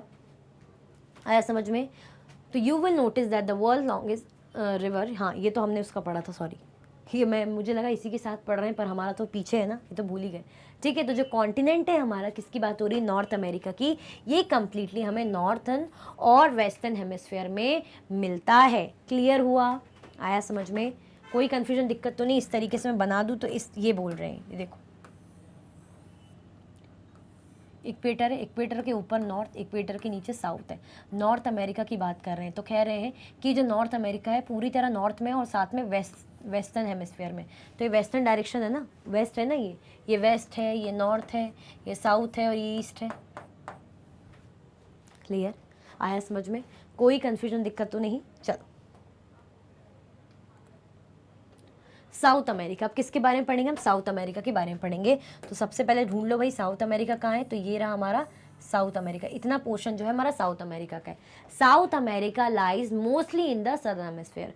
साउथ अमेरिका का ज़्यादातर पोर्शन कहाँ मिलेगा हमें? सदर्न हेमिस्फीयर में। ऐसा नहीं कि पूरा, लेकिन मोस्टली। कैसे कह सकते हैं? जैसे इक्वेटर की लाइन इसमें मैं खींच दूँ, आपको समझ में आ जाएगा। ये देखो, ये इक्वेटर की लाइन जा रही है 0 डिग्री की। ठीक है। तो ज़्यादातर पोर्शन आपको साउथ अमेरिका का नॉर्थ साइड दिख रहा है। इक्वेटर के नीचे क्या है? ये पूरा, सॉरी, ये पूरा साउथ है, ये पूरा साउथ है, पूरा नॉर्थ है। ठीक है। तो क्या आपको साउथ साइड दिख रहा है पूरा? हाँ, तो साउथ में, तो ये सदर्न हेमिस्फेयर में। क्लियर हुआ। और कम पोर्शन इसलिए बोल रहे हैं कि कम, मोस्ट ऑफ द पोर्शन, ये नहीं बोल रहे कि पूरी तरह सदर्न हेमिस्फेयर में। क्यों नहीं बोल रहे हैं? क्योंकि हमें दिख रहा है ना कि थोड़ा पोर्शन इसका नॉर्थ साइड भी है, ज़्यादातर पोर्शन इसका सदर्न हेमिस्फेयर में। क्लियर हुआ। किसकी बात कर रहे हैं? साउथ अमेरिका की। Which two ocean surrounded on the east and the west. आप देखिए कि कौन से जो दो ओशन है इसको सराउंड करा है, इसके ईस्ट साइड, इसके वेस्ट साइड और ईस्ट साइड कौन से दो ओशन आपको दिख रहे हैं? देखिए कौन से दो ओशन आपको इसके वेस्ट और ईस्ट साइड दिख रहे हैं? आपको दिख रहा है इस साइड पैसिफिक ओशन दिख रहा है, इस साइड अटलांटिक ओशन दिख रहा है। क्लियर हुआ। आया समझ में? कोई कंफ्यूजन नहीं। क्या पूछ रहे हैं कि साउथ अमेरिका की बात कर रहे हैं कि कौन से दो ओशन ने इसको ईस्ट और वेस्ट साइड से घेरा हुआ है। तो वेस्ट डायरेक्शन इस साइड हुआ, तो वेस्ट क्या है? पैसिफिक ओशन दिख रहा है आपको यहाँ पे, ईस्ट साइड आपको अटलांटिक ओशन दिख रहा है। ये दोनों क्या है? ये दोनों ओशन है। अभी आगे हम इनके बारे में भी पढ़ेंगे। इतना समझ में आया कि नहीं आया? किसके बारे में पढ़ रहे हैं? साउथ अमेरिका के बारे में पढ़ रहे हैं, जिसका ज़्यादातर पोर्शन कहाँ रहता है? ज़्यादातर पोर्शन इसका सदर्न हेमिस्फेयर में। ठीक है। ज़्यादातर क्यों बोल रहे हैं? क्योंकि ज़्यादातर, आधा थोड़ा नॉर्थ में भी है थोड़ा सा। ठीक है। कंप्लीटली नहीं कह सकते। The Andes world's longest mountain range runs through its length from north to south. अब जो एंडीज है ये सबसे बड़ी, वर्ल्ड की लॉन्गेस्ट माउंटेन रेंज है। वर्ल्ड की लॉन्गेस्ट, सबसे बड़ी, जो लंबी जो माउंटेन रेंज है एंडीज की, वो यहाँ मिलती है। और कैसे जाती है? North to south. तो देखो आपको ये ब्राउन कलर से दिख रही है, इसको हटा दो। ये देखो, ये दिख रही है आपको? ये जा रही है ऐसे, इस तरीके से। ये क्या है? ये एंडीज माउंटेन की रेंज है जो नॉर्थ से होते हुए यहाँ ऐसे में जा रही, तो साउथ ही जाएगी ना, ऊपर से नीचे को जा रही है। दैट मीन्स नॉर्थ से होते होते जो रेंज है पहाड़ की, एंडस पर्वत की, वो साउथ तक जा रही है। तो कहाँ पे मौजूद है? ये वर्ल्ड की लॉन्गेस्ट माउंटेन रेंज है। कहाँ पे? साउथ अमेरिका में। क्लियर हुआ। South America has the world largest river the Amazon. South America में जो है वर्ल्ड की सबसे लार्जेस्ट, बड़ी नदी है। कौन सी? अमेजन। वर्ल्ड की सबसे लार्जेस्ट रिवर, ये दिख रही है अमेजन? देखो ये वर्ल्ड की सबसे बड़ी लार्जेस्ट रिवर अमेजन रिवर कहाँ है? साउथ अमेरिका में। अच्छा, अभी हमने देखा था कि वर्ल्ड की सबसे लॉन्गेस्ट, लंबी रिवर नाइल, ये कहाँ है? ज़रा यहीं से देख के बताना फटाफट से, यहीं से देख के फटाक से कमेंट में ज़रा मुझे आंसर करो कि वर्ल्ड की जो सबसे लॉन्गेस्ट रिवर है नाइल, वो कहाँ है? यहाँ पे एशिया में थी, नॉर्थ अमेरिका में पढ़ लिया हमने अभी, यूरोप में थी, अफ्रीका में थी, कहाँ थी? जल्दी जल्दी बताओ। यहाँ है ना, ये रही नाइल रिवर, अफ्रीका में। क्लियर हुआ। आया समझ में? ये लॉन्गेस्ट है, लॉन्गेस्ट यानी लंबी। लार्जेस्ट, लार्जेस्ट कौन सी है? अमेजन, जो कहाँ है? साउथ अमेरिका में। क्लियर। आया समझ में? कोई कंफ्यूजन तो नहीं, इसलिए मैप अच्छा दिया है, इसके थ्रू पूरा अच्छे से क्लियर हो रहा है। चलो ऑस्ट्रेलिया, अब किसको देखेंगे भाई? ऑस्ट्रेलिया को देखेंगे। Australia is the smallest continent that lies entirely in the southern hemisphere. Australia क्या है? ऑस्ट्रेलिया एक स्मॉलेस्ट, छोटा, सबसे छोटा कॉन्टिनेंट है। तो Australia is the smallest continent that lies entirely in the southern hemisphere. जो कहाँ मिलेगा? पूरी तरीके से हमें सदर्न हेमिस्फेयर में। तो कैसे कह सकते हैं? इक्वेटर की लाइन है, इक्वेटर की लाइन है, तो नीचे का एरिया, पूरा नीचे का एरिया साउथ है, सदर्न हेमिस्फेयर है। तो क्या ऑस्ट्रेलिया आपको पूरी तरह सदर्न हेमिस्फेयर में नहीं दिख रहा? हाँ बिल्कुल दिख रहा है। तो दैट मीन्स ऑस्ट्रेलिया क्या है? पूरी तरह से सदर्न हेमिस्फेयर में। Clear. It is surrounded on all sides by the ocean and seas. It is called island continent. ये पूरी तरह से ओशंस और सीज के से सराउंडेड है। मतलब जो ऑस्ट्रेलिया है ना कॉन्टिनेंट, उसके चारों तरफ, पूरी तरफ हमें ओशंस ही ओशंस मिलेंगे। पूरी तरफ हमें क्या मिलेंगे? ओशंस ही ओशंस मिलेंगे, या सी या ओशंस मिलेंगे। इसीलिए इसे आइलैंड कॉन्टिनेंट कहते हैं। हम बोलते हैं ना, अरे देखो वो आइलैंड है। आइलैंड मतलब पानी के बीच में, तो ऐसे ये पानी के बीच में दिख ही रहा है आपको। यहाँ ओशन है, इंडियन ओशन है, इस तरफ पैसिफिक ओशन है, पूरी तरीके से कवर्ड है। तो इसीलिए इसे आइलैंड कॉन्टिनेंट कहते हैं। तो अगर आपसे क्वेश्चन पूछा जाए कि आइलैंड कॉन्टिनेंट किसे कहा जाता है, तो आप क्या बोलोगे? ऑस्ट्रेलिया को कहा जाता है भाई आइलैंड कॉन्टिनेंट। जबकि स्मॉलेस्ट कॉन्टिनेंट है, पर यही है जो वर्ल्ड कप ज़्यादा जीतते हैं, चाहे वुमेंस में हो चाहे मेंस में हो, है ना। गुस्सा आ गया ना, पर क्या करें, टैलेंट मैटर्स। हाइट से मतलब नहीं पड़ता, कितने लार्ज हो कितने छोटे हो कोई मतलब नहीं, टैलेंट मैटर करता है, स्किल मैटर करती है। तो स्किल है, ठीक है, तारीफ नहीं करी, बट बात तो सच है ही। चाहे वुमेंस में हो चाहे मेंस में, ये ज़्यादा जीतते हैं। ठीक है, तो ऑस्ट्रेलिया क्या है भाई? एक आइलैंड कॉन्टिनेंट है। आप ऐसे भी याद कर सकते हो कि भले ये जीतते बहुत हो, लेकिन है बड़े सबसे छोटे कॉन्टिनेंट। क्लियर हुआ? आया समझ में? कोई कन्फ्यूजन, दिक्कत तो नहीं भाई? ओके चलो अब अंटार्कटिका, किसके बारे में बात हो रही है? अंटार्कटिका कॉन्टिनेंट की। ज़रा लोकेट करें अंटार्कटिका कहाँ है, तो ऑब्वियसली सदर्न पोल, साउथ पोल में। ये रहा हमारा अंटार्कटिका, इस तरीके से बना है, कहाँ है? साउथ पोल में, बिल्कुल नीचे हमारे। अगर हम देखें अर्थ के बिल्कुल बॉटम में अंटार्कटिका है, बॉटम बिल्कुल नीचे, न यहाँ न यहाँ न वहाँ, बिल्कुल सबसे नीचे। बोल रहा है कि मैं सबसे नीचे हूँ, बिल्कुल साउथ पोल। साउथ पोल का आपको दिख रहा है, बिल्कुल बीच में आ रहा है यहाँ पे, clear? Antarctica completely in the southern hemisphere is a huge continent. Antarctica कहाँ है? कंप्लीटली सदर्न हेमिस्फीयर में, और एक ऐसा अच्छा बड़ा कॉन्टिनेंट है, ह्यूज कॉन्टिनेंट है। दिख रहा है आपको, काफ़ी ज़्यादा से ज़्यादा एरिया घेरा हुआ है, तो ह्यूज कॉन्टिनेंट है यहाँ से यहाँ तक, तो अच्छा खासा बड़ा एरिया है। The south pole lies almost at the centre of this continent. इस कॉन्टिनेंट के बिल्कुल सेंटर में साउथ पोल हमें मिलता है, बिल्कुल बीच में यहाँ पे, बिल्कुल सेंटर में हमें यहाँ पे क्या है? साउथ पोल मिलता है, सेंटर में, ठीक है। It is, as it is located in the south polar region, it is permanently covered with thick ice sheets। जैसे कि कह रहे हैं कि completely यहाँ पे साउथ पोलर रीजन में बिल्कुल ही बॉटम में, तो यहाँ पे क्या रहेगा?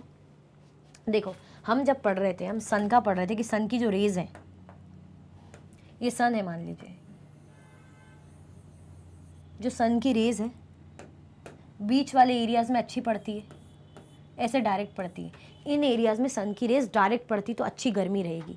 अब धीरे धीरे तिरछी तिरछी जाएगी, जैसे यहाँ पे तिरछी पहुँचेगी।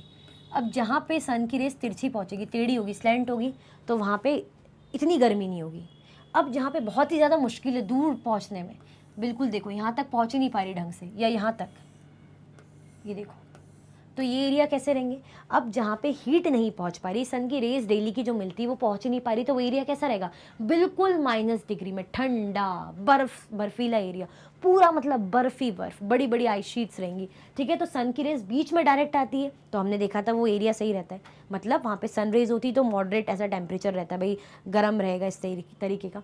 जहाँ पे सन की रेज थोड़ी सी टेढ़ी हुई, यानी वो एरिया में ठंडी रहेगी। अब जहाँ पे बिल्कुल ही मुश्किल से पहुँच पा रही है, जैसे नॉर्थ पोल और साउथ पोल में, तो एरिया कैसा रहेगा? ठंडा। तो वही कह रहे हैं कि क्या है? साउथ पोल रीजन में लोकेटेड है, जहाँ पे परमानेंटली आइस शीट्स कवर रहती है, मतलब परमानेंट। वहाँ पे कभी आपको ऐसा नहीं दिखेगा पानी वानी, वहाँ पे परमानेंटली आपको आइस शीट्स मिलनी है, मतलब मिलनी ही है, बिल्कुल ठंडा इलाका। There are no permanent human settlement. और ये जो अंटार्कटिका है, यहाँ पे आपको ऐसे परमानेंट सेटलमेंट नहीं मिलेगा, जैसे आपको घर दिख जाएंगे या बिल्डिंग्स दिख जाएगी, परमानेंटली मतलब यहाँ कोई रहता हुआ ऐसे सेटलमेंट आपको नहीं मिलेगा। जैसे हम बोलते ना कि ऑस्ट्रेलिया में रहते हैं, अमेरिका अफ्रीका में रहते हैं, यहाँ पे आपको कोई नहीं मिलेगा। क्लियर हुआ? There are no permanent human settlements. Many countries have research station in Antarctica. बहुत सी जो कंट्रीज़ हैं उनके क्या है? रिसर्च स्टेशन रहते हैं अंटार्कटिका में। बहुत सी कंट्रीज़ क्या करती हैं? यहाँ पे रिसर्च स्टेशन, मतलब रिसर्च के लिए कुछ भी जो उनको जानना होगा वर्ल्ड से रिलेटेड, ओशन से रिलेटेड, अपनी कंट्री से रिलेटेड, तो उनके स्टेशन यहाँ पे रहते हैं। जैसे इंडिया का भी है, इंडिया का भी 2 रिसर्च स्टेशन है यहाँ पे, ठीक है, दक्षिण गंगोत्री और मैत्री। इंडिया ने भी यहाँ पे रखे हुए हैं अपने स्टेशन। तो India also has research station there. These are named as Maitri and Dakshin Gangotri. Clear हुआ? किसकी बात करी हमने? अंटार्कटिका की। बिल्कुल बॉटम में साउथ पोल, पोलर रीजन, ठंडा इलाका, यहाँ पे परमानेंट सेटलमेंट नहीं है। और क्या कहते हैं यहाँ पे? रिसर्च सेंटर, जो कंट्री है अलग अलग, वो अपने रिसर्च सेंटर यहाँ भेजती है। इंडिया का कौन सा है? दक्षिण गंगोत्री एंड मैत्री। क्लियर? आगे बढ़े, चलो। ओके, अब किसके बारे में पढ़ेंगे? सारे कॉन्टिनेंट हमने पढ़ लिए थे, अब बारी है, लिथोस्फीयर के अंदर थे सारे कॉन्टिनेंट। अब हमारा दूसरा डोमेन कौन सा है? दूसरा हमारा डोमेन है हाइड्रोस्फीयर। इस तरीके से पूरा उसका देखिए डिस्ट्रीब्यूशन, कंट्रीब्यूशन जो है। क्या पढ़ेंगे हम? हाइड्रोस्फीयर के बारे में। क्लियर? रेडी है सब? फटाफट से बता दो, क्या सब रेडी है? जल्दी जल्दी से बता दीजिए, फिर हम हाइड्रोस्फीयर पढ़ते हैं। जल्दी जल्दी से बता दीजिए कि कॉन्टिनेंट और जो लिथोस्फीयर का हमने पढ़ा, सब कुछ समझ में आया कि नहीं आया? जल्दी, फिर हम स्टार्ट करते हैं। और क्या काम कर दो? लाइक भी कर दो, फटाफट से लाइक भी कर दो, फिर स्टार्ट करते हैं। फटाफट से लाइक एंड शेयर, जल्दी जल्दी से करें स्टार्ट। हाइड्रोस्फीयर का, अच्छा हाइड्रोस्फीयर किसका डोमेन है? हाइड्रोस्फीयर किसका डोमेन है ये बता सकते हैं आप? जो हमारा हाइड्रोस्फीयर है वो किसका डोमेन है? किसका डोमेन है हाइड्रोस्फीयर भाई? वाटर का। The earth is called the blue planet. अब वाटर की बात आ गई तो भाई कलर कौन सा? ब्लू। अर्थ हमारा क्या कहलाता है? हमारा जो अर्थ है वो कहलाता है ब्लू प्लैनेट। हमारे अर्थ को हम क्या कहते हैं, हमारे अर्थ को हम बोलते हैं blue planet. More than 71% of the earth is covered with water and 29% is with land. क्या बोल रहे हैं, 71% जो है हमारे अर्थ का वो किससे कवर्ड है, वाटर से कवर्ड है, और 29% इज विथ लैंड, लैंड से कवर है। मतलब हमारे अर्थ में 71% वाटर है और 29% लैंड एरिया, ठीक है, 71%, तभी तो ब्लू बोल रहे हैं। जब मेजॉरिटी मतलब 50-50 होता है, 50 से भी 20 और ज़्यादा, 21 और ज़्यादा, तो समझो वाटर की कितनी ज़्यादा मेजॉरिटी है। Hydrosphere consist of water in all it's form. Hydrosphere जो वाटर कंसिस्ट करता है हर फॉर्म में रहेंगे। Hydrosphere consist of water in all it's form, इसके हर फॉर्म में जो है वाटर इसमें कंसिस्ट ये करता है। जैसे फॉर्म में एज इन मतलब हमें ग्लेशियर यानी आइस के फॉर्म में भी मिलेगा, हमें वाटर के फॉर्म में यानी लिक्विड के फॉर्म में मिलेगा, हमें वेपर के फॉर्म में भी मिलेगा। तो सब कुछ क्या है, वो वाटर का ही फॉर्म है, जो किसके अंदर रहेगा, हाइड्रोस्फेयर के अंदर। As running water in oceans and river and in lakes, जैसे एग्जाम्पल के तौर पे क्या बता रहे हैं, जैसे जो रनिंग वाटर है, जो लिक्विड वाटर जो हम देखते हैं लिक्विड फॉर्म में, ओशन रिवर्स में रहेंगे या लेक्स में रहेंगे, ठीक है, जो ग्लेशियर्स में आइस रहती है, या जो अंडरग्राउंड वाटर होते हैं, और जो वाटर वेपर होती है एटमॉस्फेयर में, ऑल कंप्राइज द हाइड्रोस्फेयर। क्या कंप्राइज करती है वो, हाइड्रोस्फेयर के अंदर ही आती है। अगर हम सोचेंगे सिर्फ लिक्विड फॉर्म में वही वाटर है तो नहीं, अगर आपको आइस शीट्स दिख रही है, ग्लेशियर जो हम कह रहे हैं, है ना, पूरा बर्फीला, या हमें वाटर वेपर है, ये सब वाटर ही है जो किसके अंदर मिलता है, हमें हाइड्रोस्फेयर कंसिस्ट करता है। क्लियर, जैसे हम लिथोस्फेयर में होते हैं लैंड फॉर्म्स आते हैं, ऐसी हाइड्रोस्फेयर में वाटर बॉडीज आती हैं। More than 97% of Earth's water is found in the ocean and is too salty for human use. हमें कह रहे हैं more than, लगभग 97% से भी ज़्यादा जो वाटर है ओशन में मिलता है।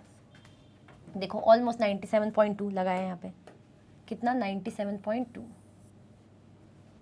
कितना 97.2%, यानी मोर देन 97% जो कह रहे हैं अर्थ का जो वाटर है कहाँ मिलता है, हमें ओशन में मिलता है, जो कि कैसा होता है, बड़ा ही खारा होता है, सॉल्टी होता है ह्यूमन यूज़ के लिए। क्लियर, कैसा होगा, खारा होगा, सॉल्टी होगा ह्यूमन यूज़ के लिए, ठीक है, यानी हम इसको ईजिली यूज़ नहीं कर सकते, यूज़ ही नहीं कर सकते। फिर भी हम कहते हैं ना कि पानी की कमी क्यों है, आप सोचते होंगे जब वाटर इतना सारा है हमारे पास 71%, फिर वाटर की शॉर्टेज क्यों है, इसीलिए है क्योंकि जो इतना पोर्शन 97.2% जो वाटर है, 97 से भी ज़्यादा ओशंस में तो है, पर कैसा होता है ओशन का पानी, खारा होता है, सैलाइन वाटर होता है, यानी नमक, ठीक है। चलो,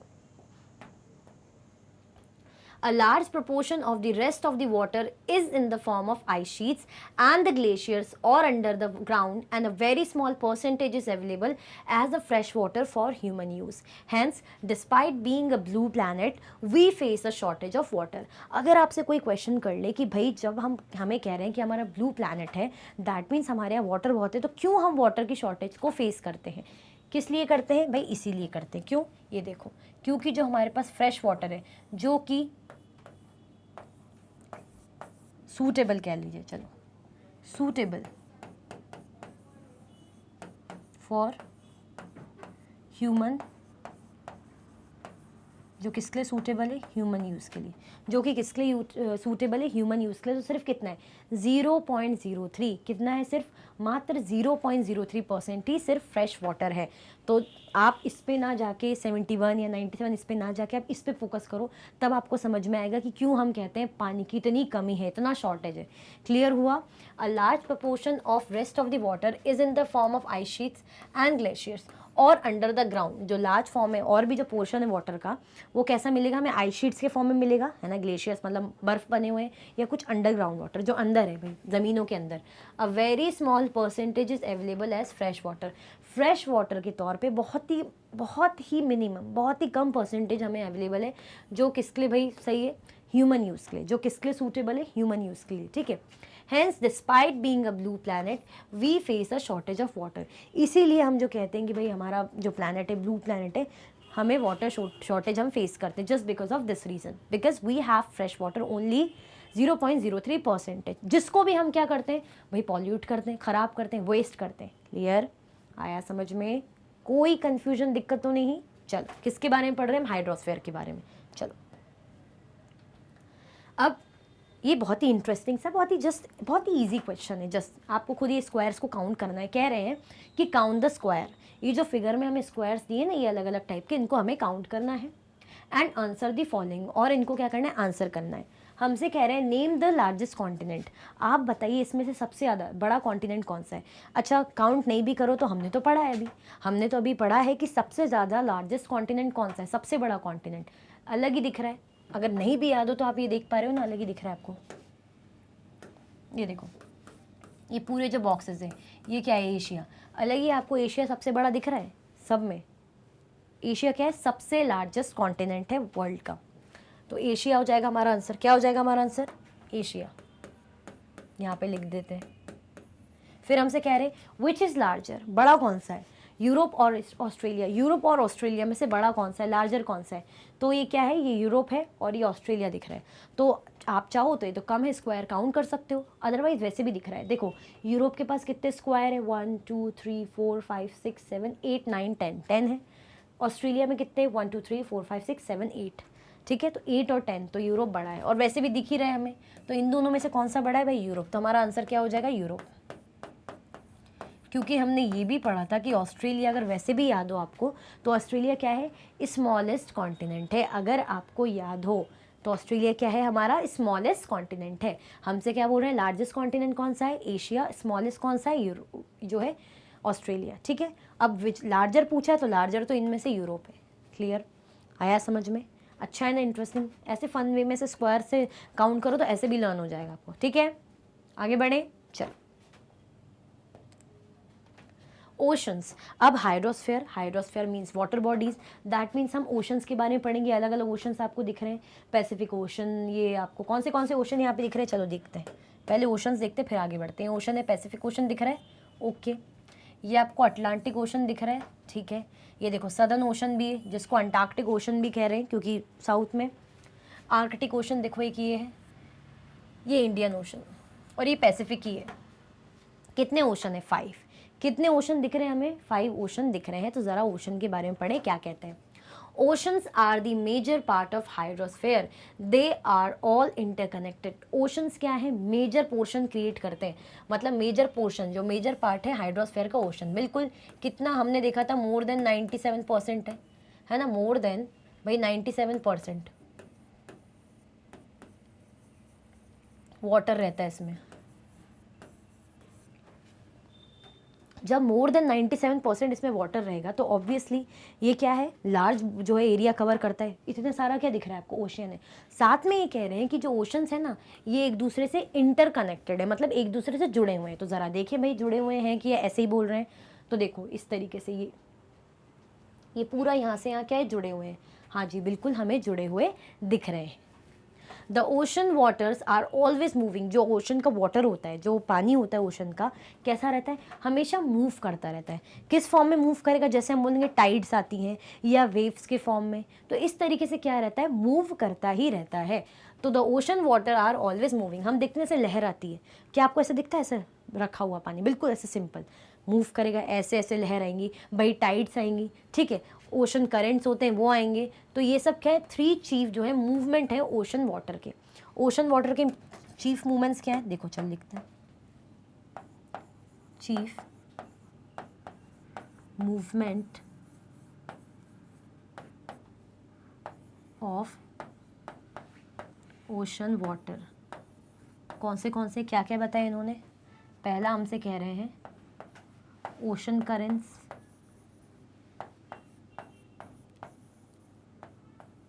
सेकंड कह रहे हैं वेव्स, थर्ड हमसे कह रहे हैं tides.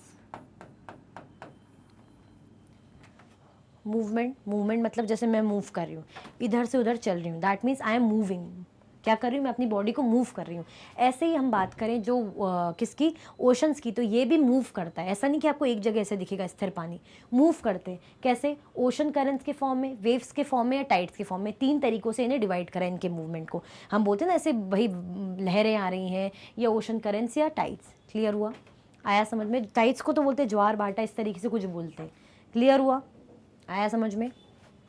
The 5 major oceans are the, 5 major oceans जो हैं कौन से ये हैं। जैसे बोले पैसिफिक ओशन, हम देखें 5 मेजर ओशंस, ये नाम दिखा रहे हैं। पैसिफिक ओशन है, सेकंड हमें दिख रहा है यहाँ पे अटलांटिक ओशन, थर्ड यहाँ पे सदर्न ओशन, फोर्थ हमें इंडियन ओशन, फिफ्थ हमें यहाँ पे आर्कटिक ओशन दिख रहा है। तो ये क्या है हमारे 5 ओशन। तो देखो ये अभी यही बता रहे हैं क्या, तो पैसिफिक ओशन है, फिर उसके बाद अटलांटिक ओशन है, उसके बाद इंडियन ओशन है, फिर सदर्न ओशन या आर्कटिक ओशन जिसको अंटार्कटिक ओशन जिसको हम कह रहे हैं, और फिर आर्कटिक ओशन है। In order to their size, ये उनके साइज़ में से इनके अकॉर्डिंग बताया हुआ है। तो चलो साइज़ के अकॉर्डिंग हम क्या करते हैं, इनको नंबर में कर देते हैं इस तरीके से। पहला हमें बोला है पैसिफिक ओशन है, ठीक है, पहला हमें पैसिफिक ओशन बोला है, सेकंड हमें बोला है अटलांटिक ओशन, तो सेकंड नंबर पे अटलांटिक, थर्ड पे हमें कह रहे हैं इंडियन ओशन, थर्ड है, फोर्थ में हमें कह रहे हैं सदर्न यानी अंटार्कटिक ओशन, फिफ्थ में हमें कह रहे हैं आर्कटिक ओशन। इस तरीके से क्लियर हुआ। तो अपने साइज़ के अकॉर्डिंग ये क्या है, इनको डिस्ट्रीब्यूट किया गया है, मतलब यहाँ पे बताया गया है। हमारे पास क्या कह रहे हैं हम, ओशन क्या है, मेजर जो है वाटर बॉडी है, वाटर बॉडी तो है, ये भी रिवर लेक सब होता है, लेकिन ज़्यादातर जो है एरिया कवर करता है हमारा ओशन। हमें कह रहे हैं ओशन क्या है, इंटरकनेक्टेड है। क्या आपको दिख पा रहे हैं इंटरकनेक्टेड, तो जी बिल्कुल ये एक दूसरे से कनेक्टेड है। 5 जो है हमारे मेजर ओशंस हैं, कौन से हो गए, Pacific ocean, Atlantic ocean, Indian ocean, southern ocean और आर्कटिक ओशन। क्लियर, आगे बढ़ें। इतना समझ में आया कि नहीं आया, चल। और हमने साथ में ये भी देखा कि ओशंस भी क्या करते हैं, मूव करते हैं, इनके भी मूवमेंट होते हैं। जैसे कैसे कैसे मूवमेंट है, अटलांटिक ओशन हो गया, मतलब वेव्स हो गया है ना, हमारा टाइड्स हो गया या ओशन करेंट्स हो गया। क्लियर आया समझ में, ये मैंने जो लिखा हुआ है, ठीक है, इस तरीके से आगे बढ़े। चलो, the Pacific ocean is the largest ocean. Pacific ocean क्या है, सबसे बड़ा ओशन है, लार्जेस्ट ओशन है, सबसे बड़ा। अगर जैसे हमसे कॉन्टिनेंट बोला एशिया है, तो वैसे ही सबसे लार्जेस्ट ओशन कौन सा है, पैसिफिक ओशन क्या है, सबसे बड़ा ओशन है, लार्जेस्ट ओशन है। It is spread over 1/3 of the Earth, Mariana Trench. The deepest part of the Earth lies in the Pacific Ocean. ये कितना फैला है, लगभग 1/3 of the Earth area में, 1/3 of the Earth area में यह फैला हुआ है।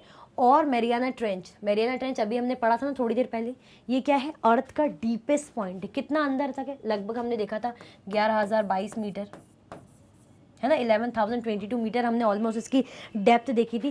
कि दुनिया की सबसे जो है डीपेस्ट पॉइंट कहाँ है दुनिया का, मैरियाना ट्रेंच है, जो हमें कहाँ मिलेगा, जो है पैसिफिक ओशन में, जो कहाँ है, पैसिफिक ओशन के अंदर हमें मिलता है।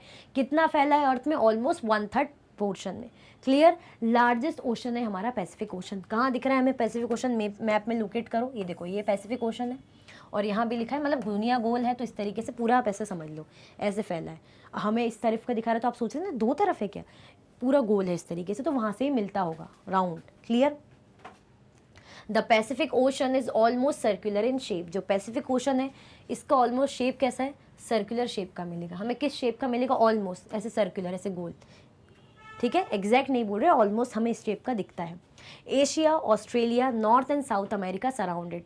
इसको कौन सराउंड करता है, मतलब इस ओशन की बात करें तो इसके आसपास कौन से हमें कॉन्टिनेंट मिलेंगे, एशिया मिलेगा, ऑस्ट्रेलिया मिलेगा, नॉर्थ और साउथ अमेरिका मिलेगा। तो ज़रा देखें भाई, Asia, Australia, north America, south America दिख रहा है, तो देखो ये एशिया है, ठीक है, इसके आसपास है, ऑस्ट्रेलिया हाँ इसके आसपास है, यहाँ से देखें तो यहाँ से नॉर्थ अमेरिका है, हाँ यहाँ से साउथ अमेरिका है। क्लियर हुआ, इन 4 कॉन्टिनेंट ने इसको सराउंड किया हुआ है, किसको, पैसिफिक ओशन को।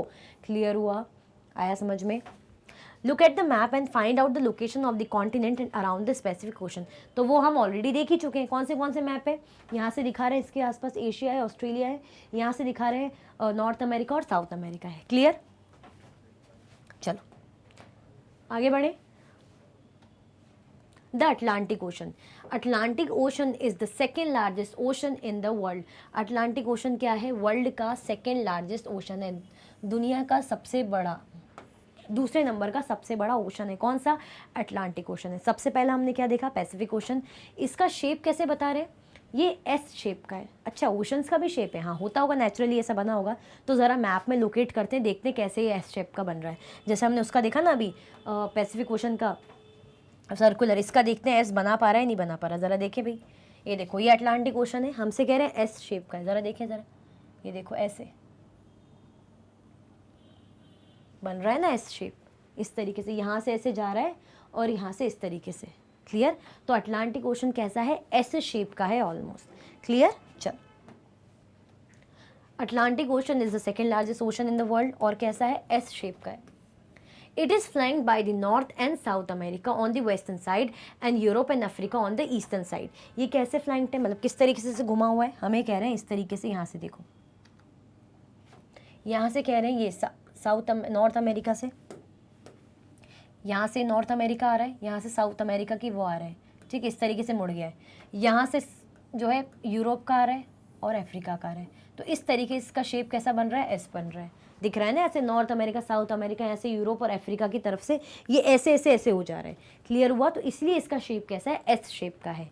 क्लियर हुआ? आया समझ में? चलो, The coastline of Atlantic Ocean is highly indented. This irregular and indented coastline provides ideal location for natural harbors and ports. जो coastline है, जो corner है, coastline मतलब तट जो है, तट, corner कैसा है, indented है, मतलब इस तरीके का, देखो irregular indented, थोड़ा ऐसे ऐसे दिख रहा है आपको, इस तरीके का, यूं ऐसे ऐसे,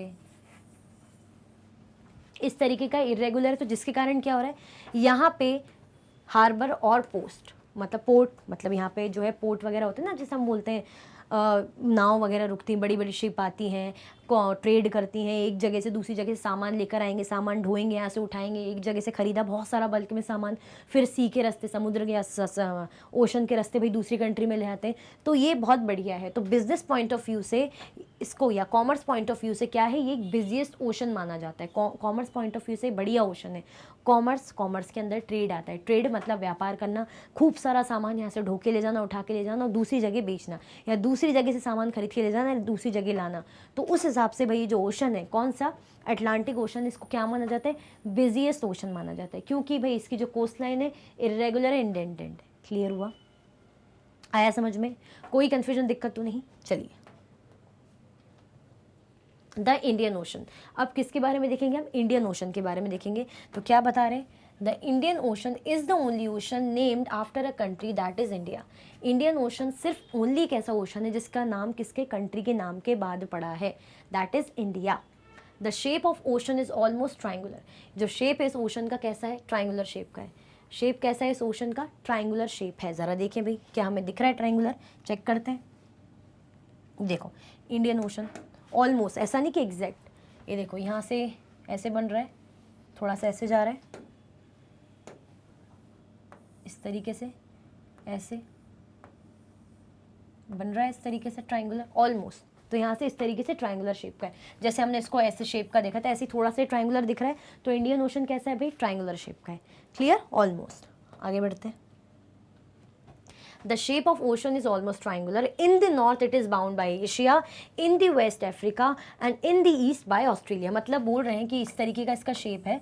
तो इस तरीके से यहाँ पे हमें एशिया कॉन्टिनेंट मिलेगा, इस तरफ मतलब नॉर्थ साइड इसके एशिया है, ये नॉर्थ है ना ऊपर साइड, वेस्ट साइड इसका कह रहे हैं अफ्रीका है,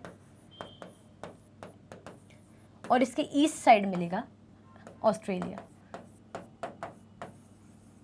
ईस्ट वाला यही साइड होता है ना, तो ऐसे। तो मैप में देखें, ये तो मैंने आपको रफ डिज़ाइन बनाया, मैप में देखते हैं और अच्छे से समझ में आएगा। ये देखो इस तरीके से इंडियन ओशन है, इंडियन ओशन के ऊपर नॉर्थ साइड, ऊपर साइड ये दिख रहा है आपको एशिया, हाँ दिख रहा है। इस साइड वेस्ट साइड आपको अफ्रीका दिख रहा है, हाँ जी दिख रहा है। क्या इस साइड आपको ऑस्ट्रेलिया दिख रहा है, ईस्ट साइड, हाँ ऑस्ट्रेलिया दिख रहा है। तो इस तरीके से कैसे शेप का, ट्राइंगुलर शेप का। क्लियर? चलो,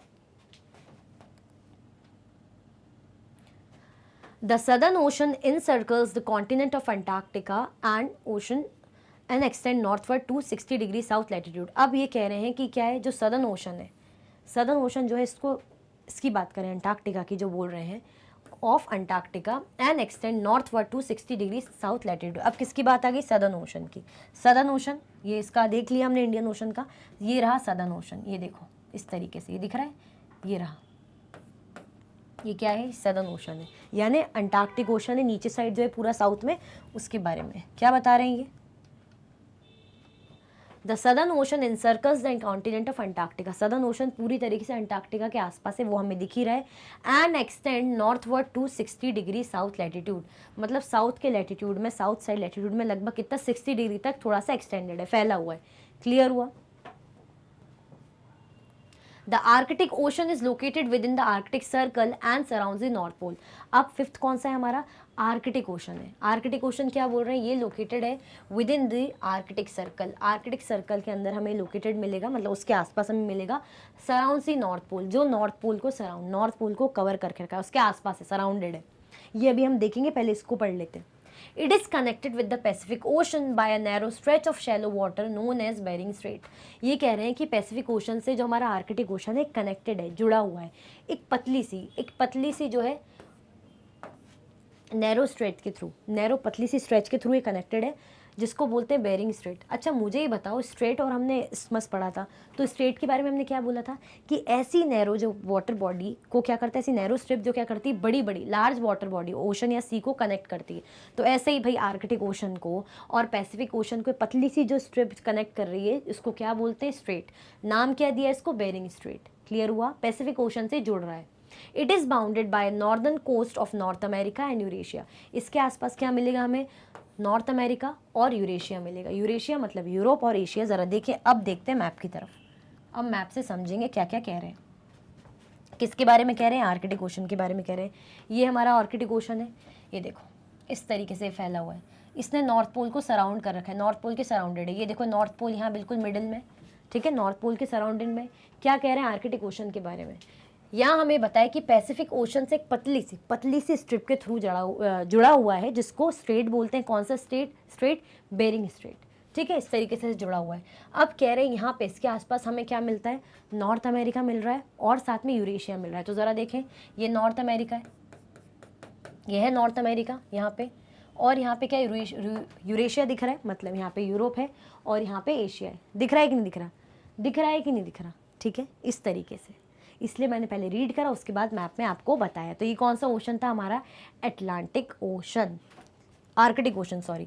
अटलांटिक, आर्कटिक, अंटार्कटिका में इतनी कन्फ्यूजन होती है ना कि मुंह से गलत निकल जाता है। कौन सा ओशन है, बता सही रहे, नाम गलत रहे, आर्कटिक ओशन है जो ऊपर मिलता है। क्लियर हुआ, अटलांटिक तो ये रहा जो एस शेप का है। एक बार और देख लें फटाक से ओशंस। तो देखो हमने कौन से ओशन पढ़े, हमने जो ओशंस पढ़े मेजर हमारे 5 ओशंस होते हैं।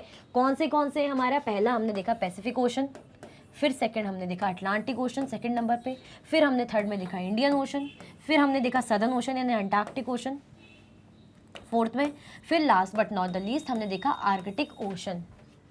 एक चीज़ हमने नई ये भी जानी कि जो पैसिफिक ओशन है वो किस शेप का होता है, ऑलमोस्ट सर्कुलर शेप का होता है। अटलांटिक ओशन किस शेप का होता है, ऑलमोस्ट एस शेप का होता है। इंडियन ओशन ट्रायंगुलर शेप का होता है। हमने देखा सदर्न ओशन का है, पूरे अंटार्कटिक कॉन्टिनेंट को क्या कर रखा है, इसने सराउंड कर रखा है, ठीक है। आर्कटिक ओशन क्या है, बिल्कुल ऊपर है, नॉर्थ पोल को सराउंड करा हुआ है। इसके आसपास क्या है, हमें दिखता है कि नॉर्थ अमेरिका है, यहाँ से यूरेशिया यानी यूरोप और एशिया है।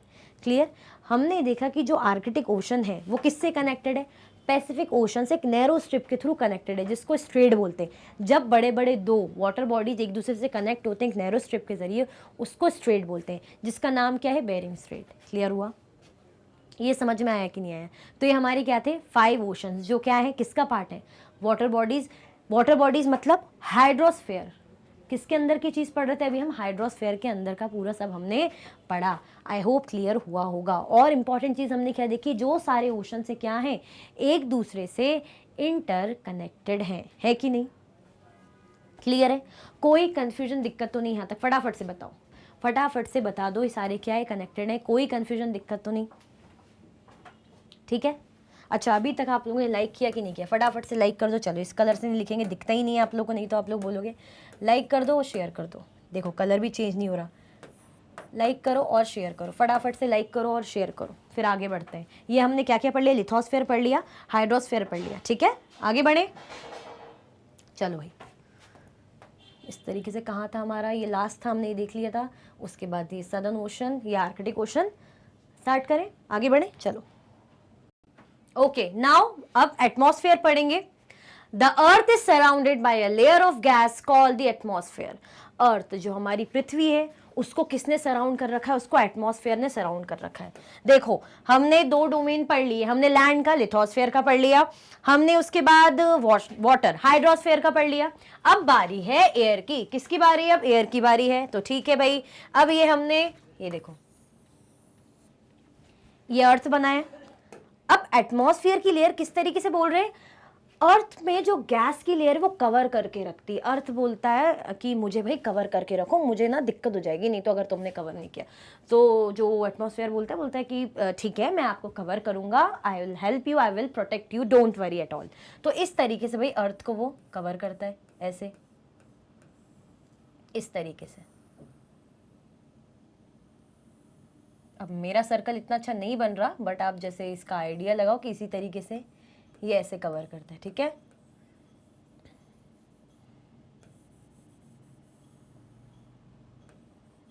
ओके, इस तरीके से जो लेयर है, जो गैस की लेयर है, एटमॉस्फेयर कह लो, अर्थ को क्या करती है भाई, कवर करती है।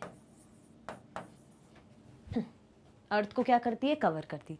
क्लियर हुआ, आया समझ में क्या कर रही है, अर्थ को भाई कवर कर रही है, ठीक है, कर लिया cover. The earth is surrounded by a layer of gas called the atmosphere. Earth किससे सराउंडेड है, अर्थ सराउंडेड है गैस की लेयर से, जिसको क्या कहते हैं, जिसको हम एटमॉस्फेयर कहते हैं। This thin blanket of air is an integral and important aspect of the planet. ये जो पतली सी, ये जो थिन लेयर है, जो थिन ब्लैंकेट है, बेसिकली जो चादर जैसी है, ये क्या है, is an integral and important aspect of the planet. Planet की भाई, हमारे प्लैनेट अर्थ की ये एक इंपॉर्टेंट एस्पेक्ट है, बड़ी ही इंपॉर्टेंट चीज है।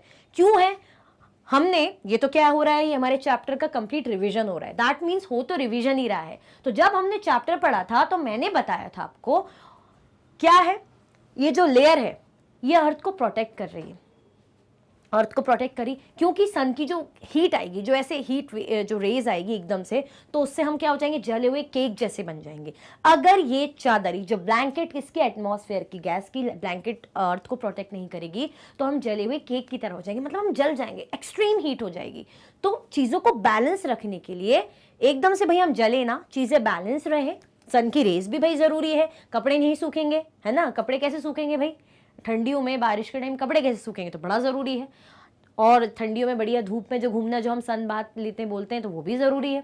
तो सन बोलता है कि ठीक है, जो एटमॉस्फेयर बोलता है कि ठीक है, इतनी हीट आ जाएगी कि जिससे आप लोग जलोगे नहीं, बर्न नहीं होंगे, अदरवाइज बाकी जो एक्सट्रीम जो हीट है उसको मैं कोशिश करूंगा पूरा कंट्रोल करने की। तो वो करता है कौन, एटमॉस्फेयर। तो एटमॉस्फेयर की लेयर अर्थ को क्या करती है, प्रोटेक्ट करती है। It provide us with air we breathe. साथ में हमें क्या देती है भाई, ऐसी एयर देती है जो हम ब्रीथ करते हैं, सांस लेते हैं, हमारी सांस लेने के लिए, हमारी लाइफ के लिए बड़ी ज़रूरी है। तो कैसी एयर प्रोवाइड करता है, जो हम ब्रीथ करते हैं भाई, ब्रीदिंग जो हम करते हैं। And protect us from harmful effects of sun rays. और हमें सन की हार्मफुल जो रेज हैं उससे क्या करता है भाई, प्रोटेक्ट करता है। जो सन की हार्मफुल रेज है उससे क्या करता है, हमें ये प्रोटेक्ट करता है। कौन प्रोटेक्ट करता है, किसकी बात हो रही है भाई, एटमॉस्फेयर की। The atmosphere extends up to the height of about 1600 kilometers। जो एटमॉस्फेयर है कितना फैला हुआ है, अबाउट 1600 किलोमीटर्स तक, मतलब जो इसकी लेयर है जो कहेंगे 1600 किलोमीटर्स तक फैली हुई है। तो किसके बारे में पढ़ रहे हैं हम, एयर के डोमेन, ये एटमॉस्फेयर के बारे में पढ़ रहे हैं। अच्छा, आप बोलोगे मैम ये तो हम पढ़ रहे हैं, लेकिन ये क्या नई चीज़ है, ये एटमॉस्फेयर के अंदर की 5 लेयर्स हैं जो अर्थ सरफेस से 1 2 3 4 5 ऐसे स्टार्ट होती है। जैसे इसको राइट से चलो करते हैं। ये देखो, ये पहली लेयर है ट्रोपोस्फेयर, ये सेकंड लेयर है स्ट्रेटोस्फेयर, ये थर्ड लेयर है हमारी मीजोस्फेयर, ये फोर्थ है थर्मोस्फेयर, ये फिफ्थ है हमारी एक्सोस्फेयर। ठीक है, तो पहली लेयर यहाँ से ऐसे शुरू होगी, फिर सेकेंड, फिर थर्ड, फिर फोर्थ, फिर फिफ्थ। तो ये ऐसे अर्थ सरफेस ऐसे जो इतनी लेयर जो कवर करी ना, इसी में ऐसे बनना शुरू होगी। तो कहाँ तक फैली, 1600 किलोमीटर तक ये फैली हुई है। ये 5 लेयर है जो है एटमॉस्फेयर की। क्लियर हुआ, इनकी अपनी अपनी स्पेशलिटी है, इतना डीप अभी नहीं है ज़रूरी, ये आप आगे की क्लास में पढ़ेंगे। लेकिन एटमॉस्फेयर की 5 लेयर्स है वो आपको याद होनी चाहिए, तो ये है वो। क्लियर हुआ, आया समझ में। चल, The atmosphere is divided into 5 layers based on composition, temperature and other properties। जो एटमॉस्फेयर है वो किस में डिवाइडेड है, 5 लेयर्स में डिवाइडेड है, बेस्ड ऑन कंपोजिशन के बेसिस पे, टेम्परेचर और अदर प्रॉपर्टीज के बेसिस पे क्या है, डिवाइडेड है। These layers starting from Earth's surface are called the troposphere, the stratosphere, the mesosphere, the thermosphere and the exosphere। जैसे कि मैंने बताया, शुरू कहाँ से होती है, पहली सबसे पहली हमें मिलेगी ट्रोपोस्फेयर, सेकेंड हमें मिलेगी स्ट्रेटोस्फेयर, थर्ड हमें मिलेगी मीजोस्फेयर, फोर्थ हमें मिलेगी थर्मोस्फेयर, फिफ्थ हमें मिलेगी एक्सोस्फेयर। तो ये क्या है, हमारी 5 लेयर है। क्लियर हुआ, ये क्या है, हमारी 5 लेयर है। ठीक है। The atmosphere is composed mainly of nitrogen and oxygen, which make up about 99% of clean, dry air. Atmosphere में गैसेस भी होती हैं, गैसेस हमें मिलेंगी जैसे nitrogen, oxygen, argon, carbon dioxide, है ना, इंपॉर्टेंट गैसेस जो है एटमॉस्फेयर में प्रेजेंट होती है। That means atmosphere is very very very essential for our life, बहुत ज़रूरी है लाइफ एग्जिस्टेंस के लिए। एटमॉस्फेयर क्या है, बहुत इंपॉर्टेंट रोल प्ले करता है। जैसे हमने लैंड का देखा, वाटर का देखा, वैसे ही हम एयर का देख रहे हैं। क्या बोल रहे हैं कि एटमॉस्फेयर में मेनली हमको नाइट्रोजन और ऑक्सीजन का परसेंटेज बहुत ज़्यादा मिलेगा, which make up about 99% of clean dry air, जो लगभग कितना 99% जो है क्लीन और ड्राई एयर बनाता है।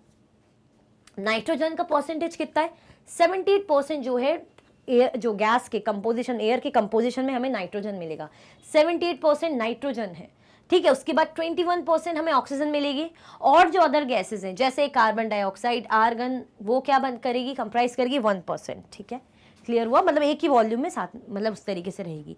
तो मेजर कॉन्स्टिट्यूएंट है, जिसका ज़्यादा मेजॉरिटी है वो किसकी है, नाइट्रोजन, उसके बाद ऑक्सीजन, फिर अदर गैसेज हो गई कार्बन डाइऑक्साइड, आर्गन, अदर्स जो है 1%, कंप्राइज 1% बाय वॉल्यूम। क्लियर हुआ है समझ में। तो क्या क्या कर रहा है, हम देख रहे हैं कि कितनी इंपॉर्टेंट चीज़ कर रहा है एटमॉस्फेयर, बड़ी इंपॉर्टेंट चीज़ कर रहा है। जैसे हमें जो हमारे सन को प्रोटेक्ट कर रहा है, उसके बाद सन को प्रोटेक्ट कर रहा है बोल रहे, अर्थ को प्रोटेक्ट कर रहा है सन की जो स्कॉचिंग हीट से। फिर हमने देखा कि हमें गैसेस मिल रही हैं, ठीक है, एयर ऐसी मिल रही है जो हम ब्रीथ करते हैं, तो it's must, okay. Oxygen is the breath of life, while nitrogen helps in the growth of living organisms. Oxygen क्या है भाई, अगर मैं खड़ी हूँ यहाँ पे बढ़िया तरीके से तो ऑक्सीजन ले रही हूँ ना, सांस ले रही हूँ, तो oxygen is the breath of life, while nitrogen helps in the growth of living organism. और जो नाइट्रोजन है वो किस में हेल्प करता है, लिविंग ऑर्गेनिजम्स की ग्रोथ में। लिविंग ऑर्गेनिज्म भाई प्लांट वगैरह की हम बात करें, और भी ऑर्गेनिज्म, उनकी ग्रोथ के लिए बड़ा इंपॉर्टेंट होता है। प्लांट्स के लिए नाइट्रोजन बहुत ही एसेंशियल इंपॉर्टेंट रोल प्ले करता है। Carbon dioxide, though present in minute amount, is important as it absorbs heat radiated by the earth, thereby keeping the planet warm. अब कार्बन डाइऑक्साइड का planet को warm रखने से क्या लेना देना, देखो क्या होता है, जो अर्थ क्या करता है, हीट को रेडिएट करता है, जो अर्थ से हीट आती है उसको पकड़ लेता है, एब्जॉर्ब कर लेता है। वो बोलता है कि यहाँ पे अगर मैं इसको हीट को एब्जॉर्ब नहीं करूँगा ना तो वार्म मतलब लेवल पे नहीं रहेगा, ठंडी ज़्यादा हो जाएगी। तो एक टेम्परेचर मेंटेन रहे, गर्म भी रहे, ठंडा भी रहे। तो अगर मैं वार्म हीट कैप्चर नहीं करूँगा तो ठंडा ठंडा रहेगा माहौल, तो भाई क्लाइमेट कैसा रहेगा, माइनस में रहेगा, टेम्परेचर मतलब माइनस में रहेगा, जो कि अच्छा नहीं है ह्यूमन बींग्स के लिए, ऐसा अच्छा नहीं है। तो एक लेवल रहे, बैलेंस रहे। तो carbon dioxide important role play करता है। अगर कार्बन डाइऑक्साइड जब बहुत ज़्यादा हो जाता है, मतलब लेवल इंक्रीज होता है कार्बन डाइऑक्साइड का, यानी गर्मी बढ़ती है, वार्मनेस, हॉटनेस बढ़ती है, तो क्या होगा भाई, ग्लोबल वार्मिंग बढ़ती है। क्लियर हुआ। तो एक लेवल तक कार्बन डाइऑक्साइड जो अपना रोल प्ले करता है, ठीक है, लेकिन ओवर अगर हो जाए तो फिर बात आ जाती है ग्लोबल वार्मिंग की। हम बोलते हैं ना ग्लोबल वार्मिंग में कार्बन डाइऑक्साइड एक इंपॉर्टेंट रोल प्ले करती है। It is also essential for the growth of plants, जो कि प्लांट्स की ग्रोथ के लिए और एटमॉस्फेयर की डेंसिटी के लिए बड़ा ही इंपॉर्टेंट होता है। तो जो नहीं मतलब जो एटमॉस्फेयर की डेंसिटी होती है वो भी वेरी करती है, मतलब कहीं कम रहेगी कहीं ज़्यादा रहेगी, इस तरीके से। कैसे क्या रहेगा पढ़ते हैं। It is maximum at the sea level and decreases rapidly as we go up. मतलब अगर हम सी लेवल की बात करें, सी लेवल की बात करें तो डेंसिटी क्या रहेगी, डेंसिटी रहेगी मैक्सिमम।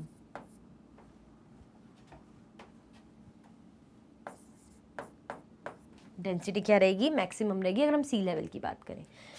जैसे जैसे हम हाइट में जाएंगे, ऊपर जाएंगे, डेंसिटी क्या होगी, डिक्रीज होगी। ठीक है, ये सी लेवल है, ये हम हाइट की बात करें। जैसे जैसे हम ऊपर जाएंगे, ऊपर जाते जाएंगे तो डेंसिटी क्या होगी, डिक्रीज होगी। ठीक है, तो it is maximum sea level पे खूब अच्छी रहेगी, और जैसे जैसे हम ऊपर जाएंगे डेंसिटी कम हो जाएगी। You know the climbers experience problems in breathing due to this decrease in the density of air. अगर आपको पता होगा तो जैसे जो क्लाइंबर्स है, जैसे माउंटेनियर है, ऊपर ऊपर जा रहे पहाड़ों में, है ना, बोलते ना कि माउंट एवरेस्ट पे चढ़ाई चढ़ी, हाईएस्ट पर्वत पे चढ़ाई चढ़ी, तो क्यों चढ़ते हैं, एक ड्रीम होता है। लेकिन इतना नहीं आसान नहीं कि सिर्फ पैर दुखते हैं तो बस पैर अगर चल जाए तो चल जाए, नहीं, आपको भाई ऊपर ब्रीदिंग इश्यूज भी होते हैं। क्या होता है, जैसे जैसे आप ऊपर जाओगे, तो हमने देखा ना एयर की डेंसिटी कम है, अब एयर की डेंसिटी कम है तो ऑक्सीजन लेवल ऊपर कम होता है, तो जैसे जैसे आप ऊपर जाओगे ना हाइट में, तो ऑक्सीजन की क्या होती है, कमी होने लग जाती है।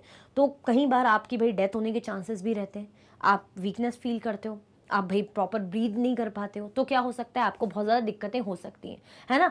तो इसीलिए बोलते हैं कि ऊपर ये लोग पूरी तैयारी से, ऐसा इतना आसान नहीं कि माउंटेनियर बनना, कि हमें अगर मैं बोलूँ कि मुझे माउंट एवरेस्ट जो जाना है तो बस मन बनाया, पैसे वैसे इकट्ठा करे और चल दिए, नहीं, फिजिकली आपको उसके फिट और प्रॉपर प्रिपेयर रहना पड़ेगा।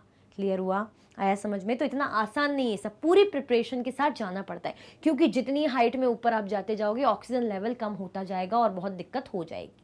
क्लियर हुआ, क्योंकि हमने ये भी देखा कि एयर बड़ी इंपॉर्टेंट है, तो एयर की डेंसिटी नीचे तो ठीक है, लेकिन जैसे जैसे आप ऊपर जाओगे तो क्या होगी, हाइट पे जाओगे डिक्रीज हो जाएगी। क्लियर, आया समझ में। सी लेवल पे अच्छी और ऊपर ऊपर जाओगे तो कम।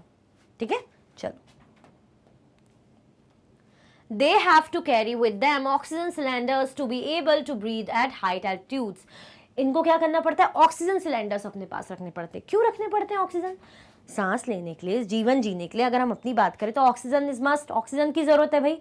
तो क्या करेंगे, जब पता है कि ऊपर हाइट में जाएंगे तो कमी होगी, तो ऑक्सीजन सिलेंडर्स रखते, क्या रखते हैं अपने साथ, ऑक्सीजन सिलेंडर्स रखते हैं mountaineers. The temperature also decreases as we go upwards. जैसे जैसे हम ऊपर जाएंगे डेंसिटी भी कम हो रही है, टेम्परेचर भी क्या होगा, डिक्रीज होगा। जैसे जैसे हम ऊपर हाइट में जाएंगे ना, तो तापमान भी क्या होगा, कम होगा। The atmosphere exerts pressure on the earth.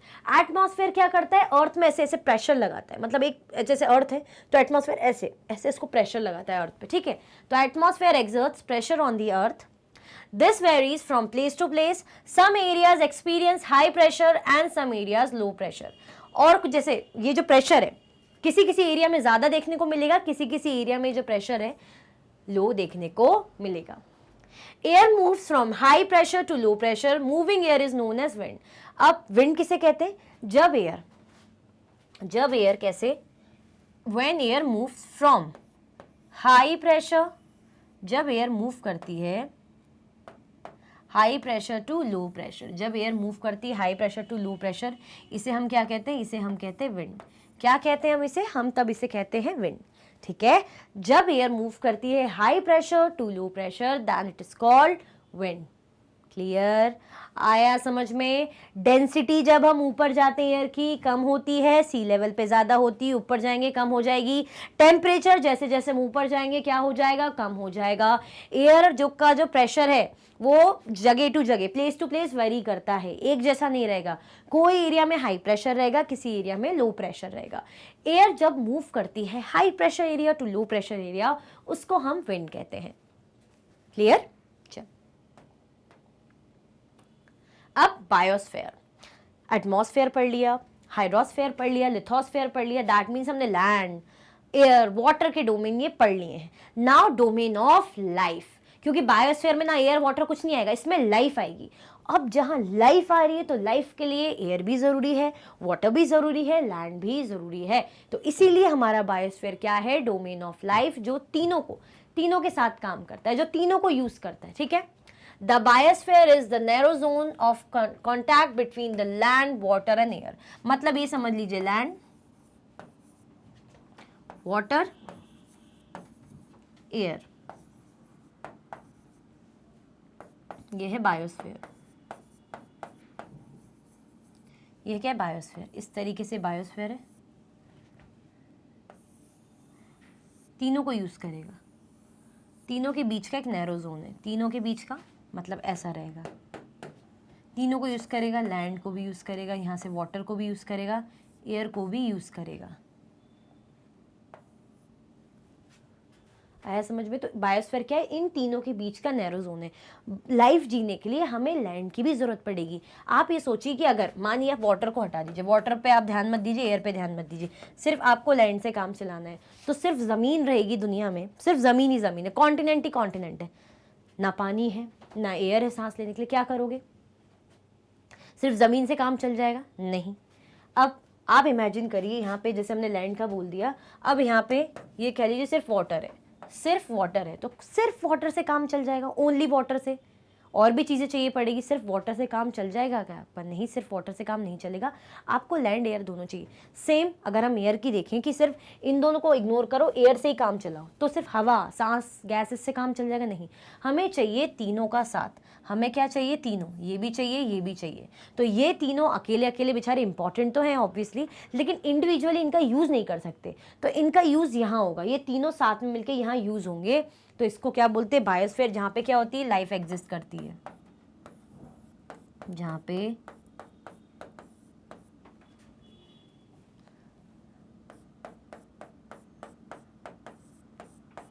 Life exist करती है। क्लियर? आया समझ में? It is the zone that life that is unique to this planet exist. ये वो जोन है जहाँ पे लाइफ एग्जिस्ट करती है, जो कि इस प्लैनेट को क्या बनाती है? यूनिक प्लैनेट बनाती है। हम अर्थ को यूनिक प्लैनेट इसीलिए ही बोलते हैं क्योंकि यही सिर्फ ऐसा प्लैनेट है जहाँ पे जिंदगी जी जा सकती है, लाइफ एग्जिस्ट कर सकती है। और लाइफ कैसे पॉसिबल है? क्योंकि यहाँ पे अच्छी बातें ये हैं कि लिथोस्फेयर है, वाटर है, मतलब लिथोस्फेयर है, लैंड है, वाटर है, एयर है, जिसको मिला के यूज करने का काम करता है बायोस्फेयर। ठीक है, तो बायोस्फेयर नैरो जोन है, किसके बीच का? लिथोस्फेयर, एटमॉस्फेयर और हाइड्रोस्फेयर का।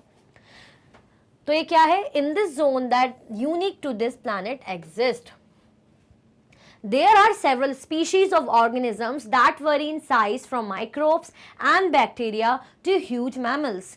यहाँ पे बहुत सी several species है ऑर्गेनिजम्स की, हर चीज आपको मिलेगी, छोटे छोटे साइज से लेके बड़े से बड़े या मैमल्स तक, मतलब आपको माइक्रोब्स, बैक्टीरिया से लेके मैमल्स तक यहाँ एग्जिस्ट करते हैं इस नैरो जोन में, बायोस्फीयर में। दैट मीन्स सबके लिए लाइफ पॉसिबल है ना, सब जी पा रहे हैं। कहाँ जिएंगे? बायोस्फीयर के अंदर। All the living organisms, including humans, are linked to each other and to the biosphere for survival.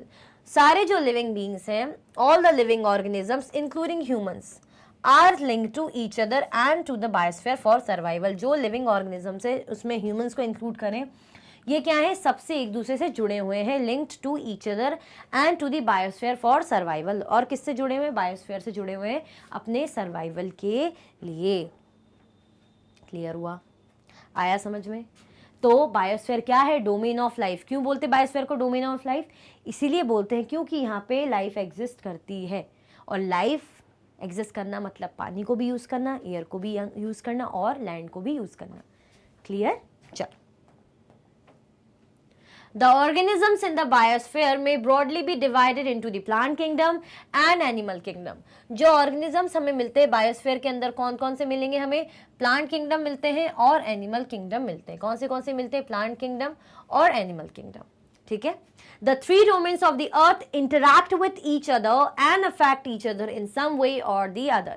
ये जो तीनों डोमेन है किसके? ये जो थ्री डोमेन से अर्थ के मिलते हैं, इंटरेक्ट करते हैं, अफेक्ट करते हैं एक दूसरे को ऑन सम वे और अदर। मतलब ये जो तीनों डोमेन है, ये हम देखेंगे, हाइड्रोस्फीयर हो गया है ना, यहाँ पे हमारा लिथोस्फीयर हो गया, यहाँ पे हमारा एटमॉस्फेयर हो गया। तीनों क्या करेंगे? यहाँ पे मिल रहे हैं, मतलब बेसिकली प्लस हो रहे हैं, यहाँ पे प्लस हो रहे हैं, तीनों को प्लस करके यूज करते हैं, तो मतलब इंटरेक्ट करेंगे, मिलेंगे, इंटरेक्टिव हो रहा है ना। हम जमीन पे रह रहे हैं, इस जमीन में हम ब्रीदिंग भी चल रही बराबर है ना, ऑक्सीजन भी मुझे मिल रहा है, साथ में मैं क्या करी, भाई प्यास लगती पानी भी पीऊंगी, या और भी चीज़ों के लिए, एग्रीकल्चर पर्पस के लिए, इरीगेशन के लिए पानी की जरूरत पड़ेगी।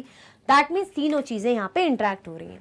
For example, cutting of forest for fulfilling our needs of wood और clearing land for agriculture may lead to fast removal of soil from slopes. अब एग्जाम्पल के तौर पे देखिए कि हम क्या कर रहे हैं, जैसे फॉरेस्ट को कट करेंगे, कैसे ये लोग कनेक्टेड है। अगर हम फॉरेस्ट को कट करेंगे for fulfilling our needs of wood, wood की ज़रूरत पड़ती है, लकड़ी का सामान बनाना, वुडन आइटम्स हो गए, वुडन भाई डोर हो गए, या हम बात करें पेपर हो गए है ना, कॉपीज़ जो बुक्स बनती है पूरी वो पेपर वो वुड पल्प से बनती है। और क्लीनिंग लैंड फॉर एग्रीकल्चर, या लैंड को हम क्लीन करें, मतलब पेड़ों को काटें ताकि एग्रीकल्चर वहाँ कर सके, मतलब फॉरेस्ट एरिया को कम करके वहाँ पे एग्रीकल्चर के लिए लैंड बढ़ाए। क्यों? क्योंकि फॉरेस्ट एरिया में तो फॉरेस्ट किसी भी टाइप के लगे हो सकते, मतलब सॉरी, पेड़ कोई भी लगे हो सकते जो काम के हैं नहीं है, लेकिन एग्रीकल्चर में तो हम वही लैंड सॉरी क्रॉप्स लगाएंगे जो हमारे लिए काम आएंगी। गेहूँ लगाएंगे, चावल लगाएंगे, बाजरा लगाएंगे, बहुत सी ऐसी फसलें बोएंगे, क्रॉप्स बोएंगे जो हमारे लिए बेनिफिशियरी हो, है ना, ह्यूमंस नीड को सेटिस्फाई कर सके। जो इतनी ज़्यादा आबादी बढ़ रही है, पॉपुलेशन बढ़ रही है, तो सबको भाई खाने पीने की कहीं कमी ना आ जाए, ठीक है। तो this may lead to fast removal of soil from slopes. अब जब पेड़ों की कटाई होती है, पेड़ों को काटा जाता है, उखाड़ा जाता है, तो क्या होता है इसके कारण? जो मिट्टी है, जो मिट्टी रहती है वो भी खिंच के चली जाती है। मिट्टी की जो अपर लेयर है, जो अच्छी रहती है, जो अच्छी क्वालिटी वाली लेयर रहती है फर्टाइल, वो भी इनके साथ खिंच के चली जाती है। तो यानी मिट्टी क्या हुई? मिट्टी खराब हुई। इसके कारण क्या हुआ? लैंड खराब हुआ। क्योंकि हमने देखा था ना, लिथोस्फीयर हम पढ़ रहे थे, तो ये जो सॉलिड क्रस्ट होता है इसमें सॉइल भी रहती है जिसमें न्यूट्रिएंट्स होते हैं जो कि एसेंशियल होते हैं लाइफ के लिए। होते हैं कि नहीं होते? ऑर्गेनिजम्स के लाइफ के लिए बड़े एसेंशियल होते हैं न्यूट्रिएंट्स जो कि सॉइल में प्रेजेंट होते हैं। सॉइल क्या हो जाती है भाई? चली जाती है इसके साथ, रिमूव हो जाती है। दैट मीन्स जो अपर लेयर है जिसमें कुछ भाई क्वालिटी वाली जो लेयर है फर्टाइल अच्छी है, वो बर्बाद हो जाती है। सिमिलरली अर्थ सरफेस में be change due to natural calamities like earthquake. Similar तरीके से देखा जाए तो जो अर्थ का सरफेस है वो भी चेंज होता है, जैसे नेचुरल कैलेमिटीज आ गई, अर्थक्वेक कुछ आ गया तो उसके कारण क्या हो जाता है? चेंज हो जाता है। क्लियर हुआ? अब हम बोले ना अर्थक्वेक आया, दरार एकदम से आती है, हम बोलते जमीन एकदम से फट गई ऐसे, तो क्या हुआ भाई? चेंजेस है, पूरा डिस्ट्रक्शन हो जाता है, बहुत ज़्यादा डिस्ट्रक्शन हो जाता है। क्लियर? तो क्या है? एक दूसरे पे डिपेंडेंट है। क्लियर? चलो, for example there could be submergence of land as happen in the case of tsunami recently. Parts of Andaman and Nicobar island were submerged under water. अब जैसे क्या हो सकता है? जो लैंड है वो वाटर में क्या हो सकता है भाई? मिल सकता है, सबमर्ज हो सकता है, उसमें मर्ज हो जाना, मिल जाना। जैसे सुनामी होती है, सुनामी आती है तो भाई खूब पानी ऐसे आ जाता है, खूब पानी। अब जो लैंड है उस एरिया को कवर कर लिया और उसके साथ मिल गया, मतलब पानी पानी हो गया, और उसमें वहाँ पे भाई जैसे अंडमान निकोबार के एग्जांपल है, आइलैंड भी, लेकिन वो पानी में क्या हो गया? मिक्स हो गया, मर्ज हो गया। क्लियर हुआ? तो जैसे पार्ट्स ऑफ कुछ हिस्सा जो अंडमान निकोबार आइलैंड का है वो वाटर के अंदर क्या हो गया? वाटर में सबमर्ज हो गया, मिल गया। Discharge of waste material into lakes and rivers makes the water unsuitable for human use. It also damages other forms of life. जो waste material discharge होता है किसमें? जो waste material किस किस में जाएगा भाई? लेक्स में जाएगा, रिवर्स में जाएगा। वो वाटर को क्या बनाता है? अनसूटेबल बनाता है। मतलब ह्यूमन कंजम्पशन के लिए वाटर को क्या बना देता है? अनसूटेबल बना देता है। It also damages other forms of life. Even ये अदर फॉर्म्स ऑफ लाइफ को भी डैमेज करता है। अब आप खुद ही सोचिए कि अगर पानी पॉल्यूट हो रहा है, गंदा हो रहा है, कैसे हो रहा है? जैसे सीवेज लाइन वगैरह के थ्रू जो सीवेज की गंदगी जाती है पानी में, रिवर में, तालाबों में जाएगी, स्मेल आएगी, या हम कचरा कूड़ा करते हैं, पॉल्यूशन फैलाते हैं, है ना, या फैक्ट्रीज के थ्रू जो केमिकल्स वगैरह रिलीज होते हैं लिक्विड, तो पानी में मिल जाते हैं, जो पॉल्यूटेंट्स रहते हैं, तो क्या कर रहा है? पानी को पॉल्यूट कर रहा है, गंदा कर रहा है। अब जब पानी गंदा हो रहा है तो पानी के जो अंदर बेचारी जो एक्वेटिक लाइफ है वो भी इम्पैक्ट करेगी, फिश वगैरह जो रहती है सबको इम्पैक्ट पड़ेगा। साथ में हम क्या पी पाएंगे? हम क्या कंज्यूम कर पाएंगे? नहीं कर सकते, इतना पॉल्यूट जो है वाटर, पॉल्यूटेड वाटर। क्लियर हुआ? तो क्या है? सब एक दूसरे से इंटरलिंक्ड है basically. Emission from industries, thermal power plants and vehicles pollutes the air. अब जैसे इंडस्ट्रीज से, जैसे इंडस्ट्री रहती, फैक्ट्री रहती, स्मोक आता है, ऐसे काला काला धुआं निकलता है। ये हम गाड़ी चलाते तो गाड़ियों से भी हम देखते काला काला ऐसे धुआं निकलता है, स्मोक निकलता है। उससे क्या होता है भाई? उसके थ्रू क्या दिक्कत होती है? एयर को, ये क्या करते हैं? एयर को पॉल्यूट करते हैं। क्या दिक्कत होती है भाई? ये सब मिलके एयर को पॉल्यूट करने का काम करते हैं भाई, गंदा करने का काम करते हैं। क्लियर हुआ? आया समझ में? कोई कन्फ्यूजन तो नहीं? तो क्या हो रहा है बेसिकली? इस तरीके से एक दूसरे से इंटरलिंक्ड है और पॉल्यूट करते हैं। क्लियर? ये हम पर है कि हमें क्या करना है, इनका लिमिटेड यूज़ करना है। अगर हम ये जो नेचुरल रिसोर्सेज मिली है इनको लिमिटेड यूज़ नहीं करेंगे, इस तरीके से हम उनको पॉल्यूट करेंगे, तो ये बाद में हमें भी इम्पैक्ट करेगा। अभी तो हमारा काम चल रहा है, लेकिन फ्यूचर जनरेशन का क्या? तो सस्टेनेबिलिटी पे भी ध्यान देना है, सस्टेनेबल डेवलपमेंट। चलो वो तो अभी आप आगे देखेंगे। उसका मतलब होता है कि रिसोर्सेज को ऐसे यूज़ करना कि फ्यूचर के लिए बचा के चलना, फ्यूचर वाले भी यूज़ कर पाए, आपकी आने वाली जनरेशन। तो क्लियर हुआ? ये समझ में आया कि नहीं आया? चलो भाई, कार्बन डाइऑक्साइड CO2 क्या बोल रहे हैं? Is an important constituent of air. Carbon dioxide air का एक इंपॉर्टेंट पार्ट है, कॉन्स्टिट्यूएंट है, बिल्कुल है। हमने देखा था ना, एयर में जो गैसेज रहती है उसमें ऑक्सीजन रहेगा, नाइट्रोजन रहेगा, कार्बन डाइऑक्साइड का भी प्रोपोर्शन है। But increase in the amount of CO2 leads to the increase in global temperature. लेकिन अगर CO2 का जो है अमाउंट इंक्रीज होगा, मैंने आपको बहुत अच्छे से बताया है कि अर्थ से जो हीट निकलती है उसको ट्रैप करता है, एब्जॉर्ब कर लेता है, ठीक है, ओके, कर लिया, एक नॉर्मल बैलेंस बना है, इट्स ओके फाइन। लेकिन जब एक्सट्रीम हो जाए, जो हॉटनेस है, जो हीट है, गर्मी जो क्या है बढ़ जाए, अगर CO2 का लेवल बेसिकली बढ़ जाए तो इससे ग्लोबल टेम्परेचर बढ़ जाएगा। ग्लोबल टेम्परेचर मतलब दुनिया का, वर्ल्ड का टेम्परेचर बढ़ जाएगा। जब भाई ये जो टेम्परेचर बढ़ेगा तो इसी को हम टर्म को बोलते हैं ग्लोबल वार्मिंग। तो ग्लोबल वार्मिंग में CO2 बड़ा ही मेजर रोल प्ले करती है। क्यों? क्योंकि CO2 इंक्रीज होती है, गर्मी बढ़ती है, गर्मी बढ़ेगी तो भाई ग्लोबल वार्मिंग हो रही है। ग्लोबल वार्मिंग के इम्पैक्ट जैसे कि मैंने बताए भी थे क्लास में आपको पहले कि क्या होते हैं, कि जो ग्लेशियर्स वगैरह पिघलने लगते हैं, इससे सी लेवल बढ़ता है, ओशन लेवल बढ़ता है, और भाई जो कोस्टल एरियाज होते हैं, ऐसे एरियाज जो समुद्र के, महासागरों के पास वाले एरियाज हैं, तो उन पे बाढ़ आने के पूरे पूरे चांसेस रहते हैं, फ्लड आती है, ठीक है। There is thus a need to limit the use of resources of the earth to maintain the balance of nature between the domains of lithosphere, the atmosphere and the hydrosphere. इसीलिए बड़ा ही ज़रूरी है जो भी मेजर डोमेन्स जो हमें provided है nature से, भाई इनका लिमिट में यूज़ करें। ये जो भी रिसोर्सेज जो अर्थ में मौजूद है, जिस कारण हम अर्थ को यूनिक प्लैनेट बोलते हैं, जिसके कारण लाइफ एग्जिस्ट करती है, जिसके कारण मैं खड़ी हूँ, आप बैठे हैं, मतलब आप भी हैं, मैं भी हूँ, सब हैं, जो ह्यूमन बींग्स हमको अलाइव दिख रहे हैं, इन्हीं कारणों से दिख रहे हैं ना, क्योंकि यूनिक प्लैनेट है, यहाँ पे एयर है, लैंड है, वाटर है। तो क्या करना है, इसको बैलेंस में यूज़ करना चाहिए, ठीक है। इनकी बेसिकली रिस्पेक्ट करिए, अच्छे से यूज़ करिए, परफेक्ट बैलेंस बना के चलिए बिटवीन भाई लिथोस्फेयर, एटमॉस्फेयर और हाइड्रोस्फेयर के। क्लियर हुआ? आया समझ में? तो ये क्या है हमारा biosphere, the domain of life, जो किसके बीच का नैरो जोन है, जो तीनों जो है उनके बीच का डोमेन्स का नैरो जोन है, ठीक है, लिथोस्फेयर, एटमॉस्फेयर और हाइड्रोस्फेयर। क्लियर हुआ? सो इसी के साथ हमारे चैप्टर का कंप्लीट रिवीजन एंड होता है। आई होप बहुत आराम से मैंने समझाया, तो आपको अच्छे समझ में आया होगा। कमेंट में मुझे ज़रूर बताना, और लाइक करना बिल्कुल मत भूला करो। तुम लोग लाइक करना बिल्कुल भूल जाते हो, फिर मुझे बड़ा दुख होता है कि मैंने बोला और आप लोगों ने मेरी बात नहीं सुनी। सो इसी के साथ ही वीडियो एंड होती है। अगर आप और भी वीडियो के लेक्चर्स देखना चाहते हैं तो आप मैग्नेट ब्रेन्स के यूट्यूब चैनल, एप्लीकेशन और वेबसाइट पे देख सकते हैं। ई नोट्स और ई बुक्स के लिंक आपको डिस्क्रिप्शन बॉक्स में अवेलेबल है। ये सारे हाई क्वालिटी के कोर्सेज हैं, जैसे कि CBSE board, Delhi board, Bihar board, UP board, MP board, Rajasthan board, Vedic maths crash course, spoken English courses आपको अच्छी क्वालिटी में और 100% फ्री अवेलेबल हैं। आप हमें अदर प्लेटफॉर्म पर भी फॉलो कर सकते हैं, फेसबुक, इंस्टाग्राम, एक्स, टेलीग्राम और व्हाट्सएप पे। ज़्यादा से ज़्यादा लाइक कीजिए, ज़्यादा से ज़्यादा शेयर कीजिए, और चैनल को सब्सक्राइब करना बिल्कुल भी ना भूलें। अपना ख्याल रखें। Thank you so much for watching.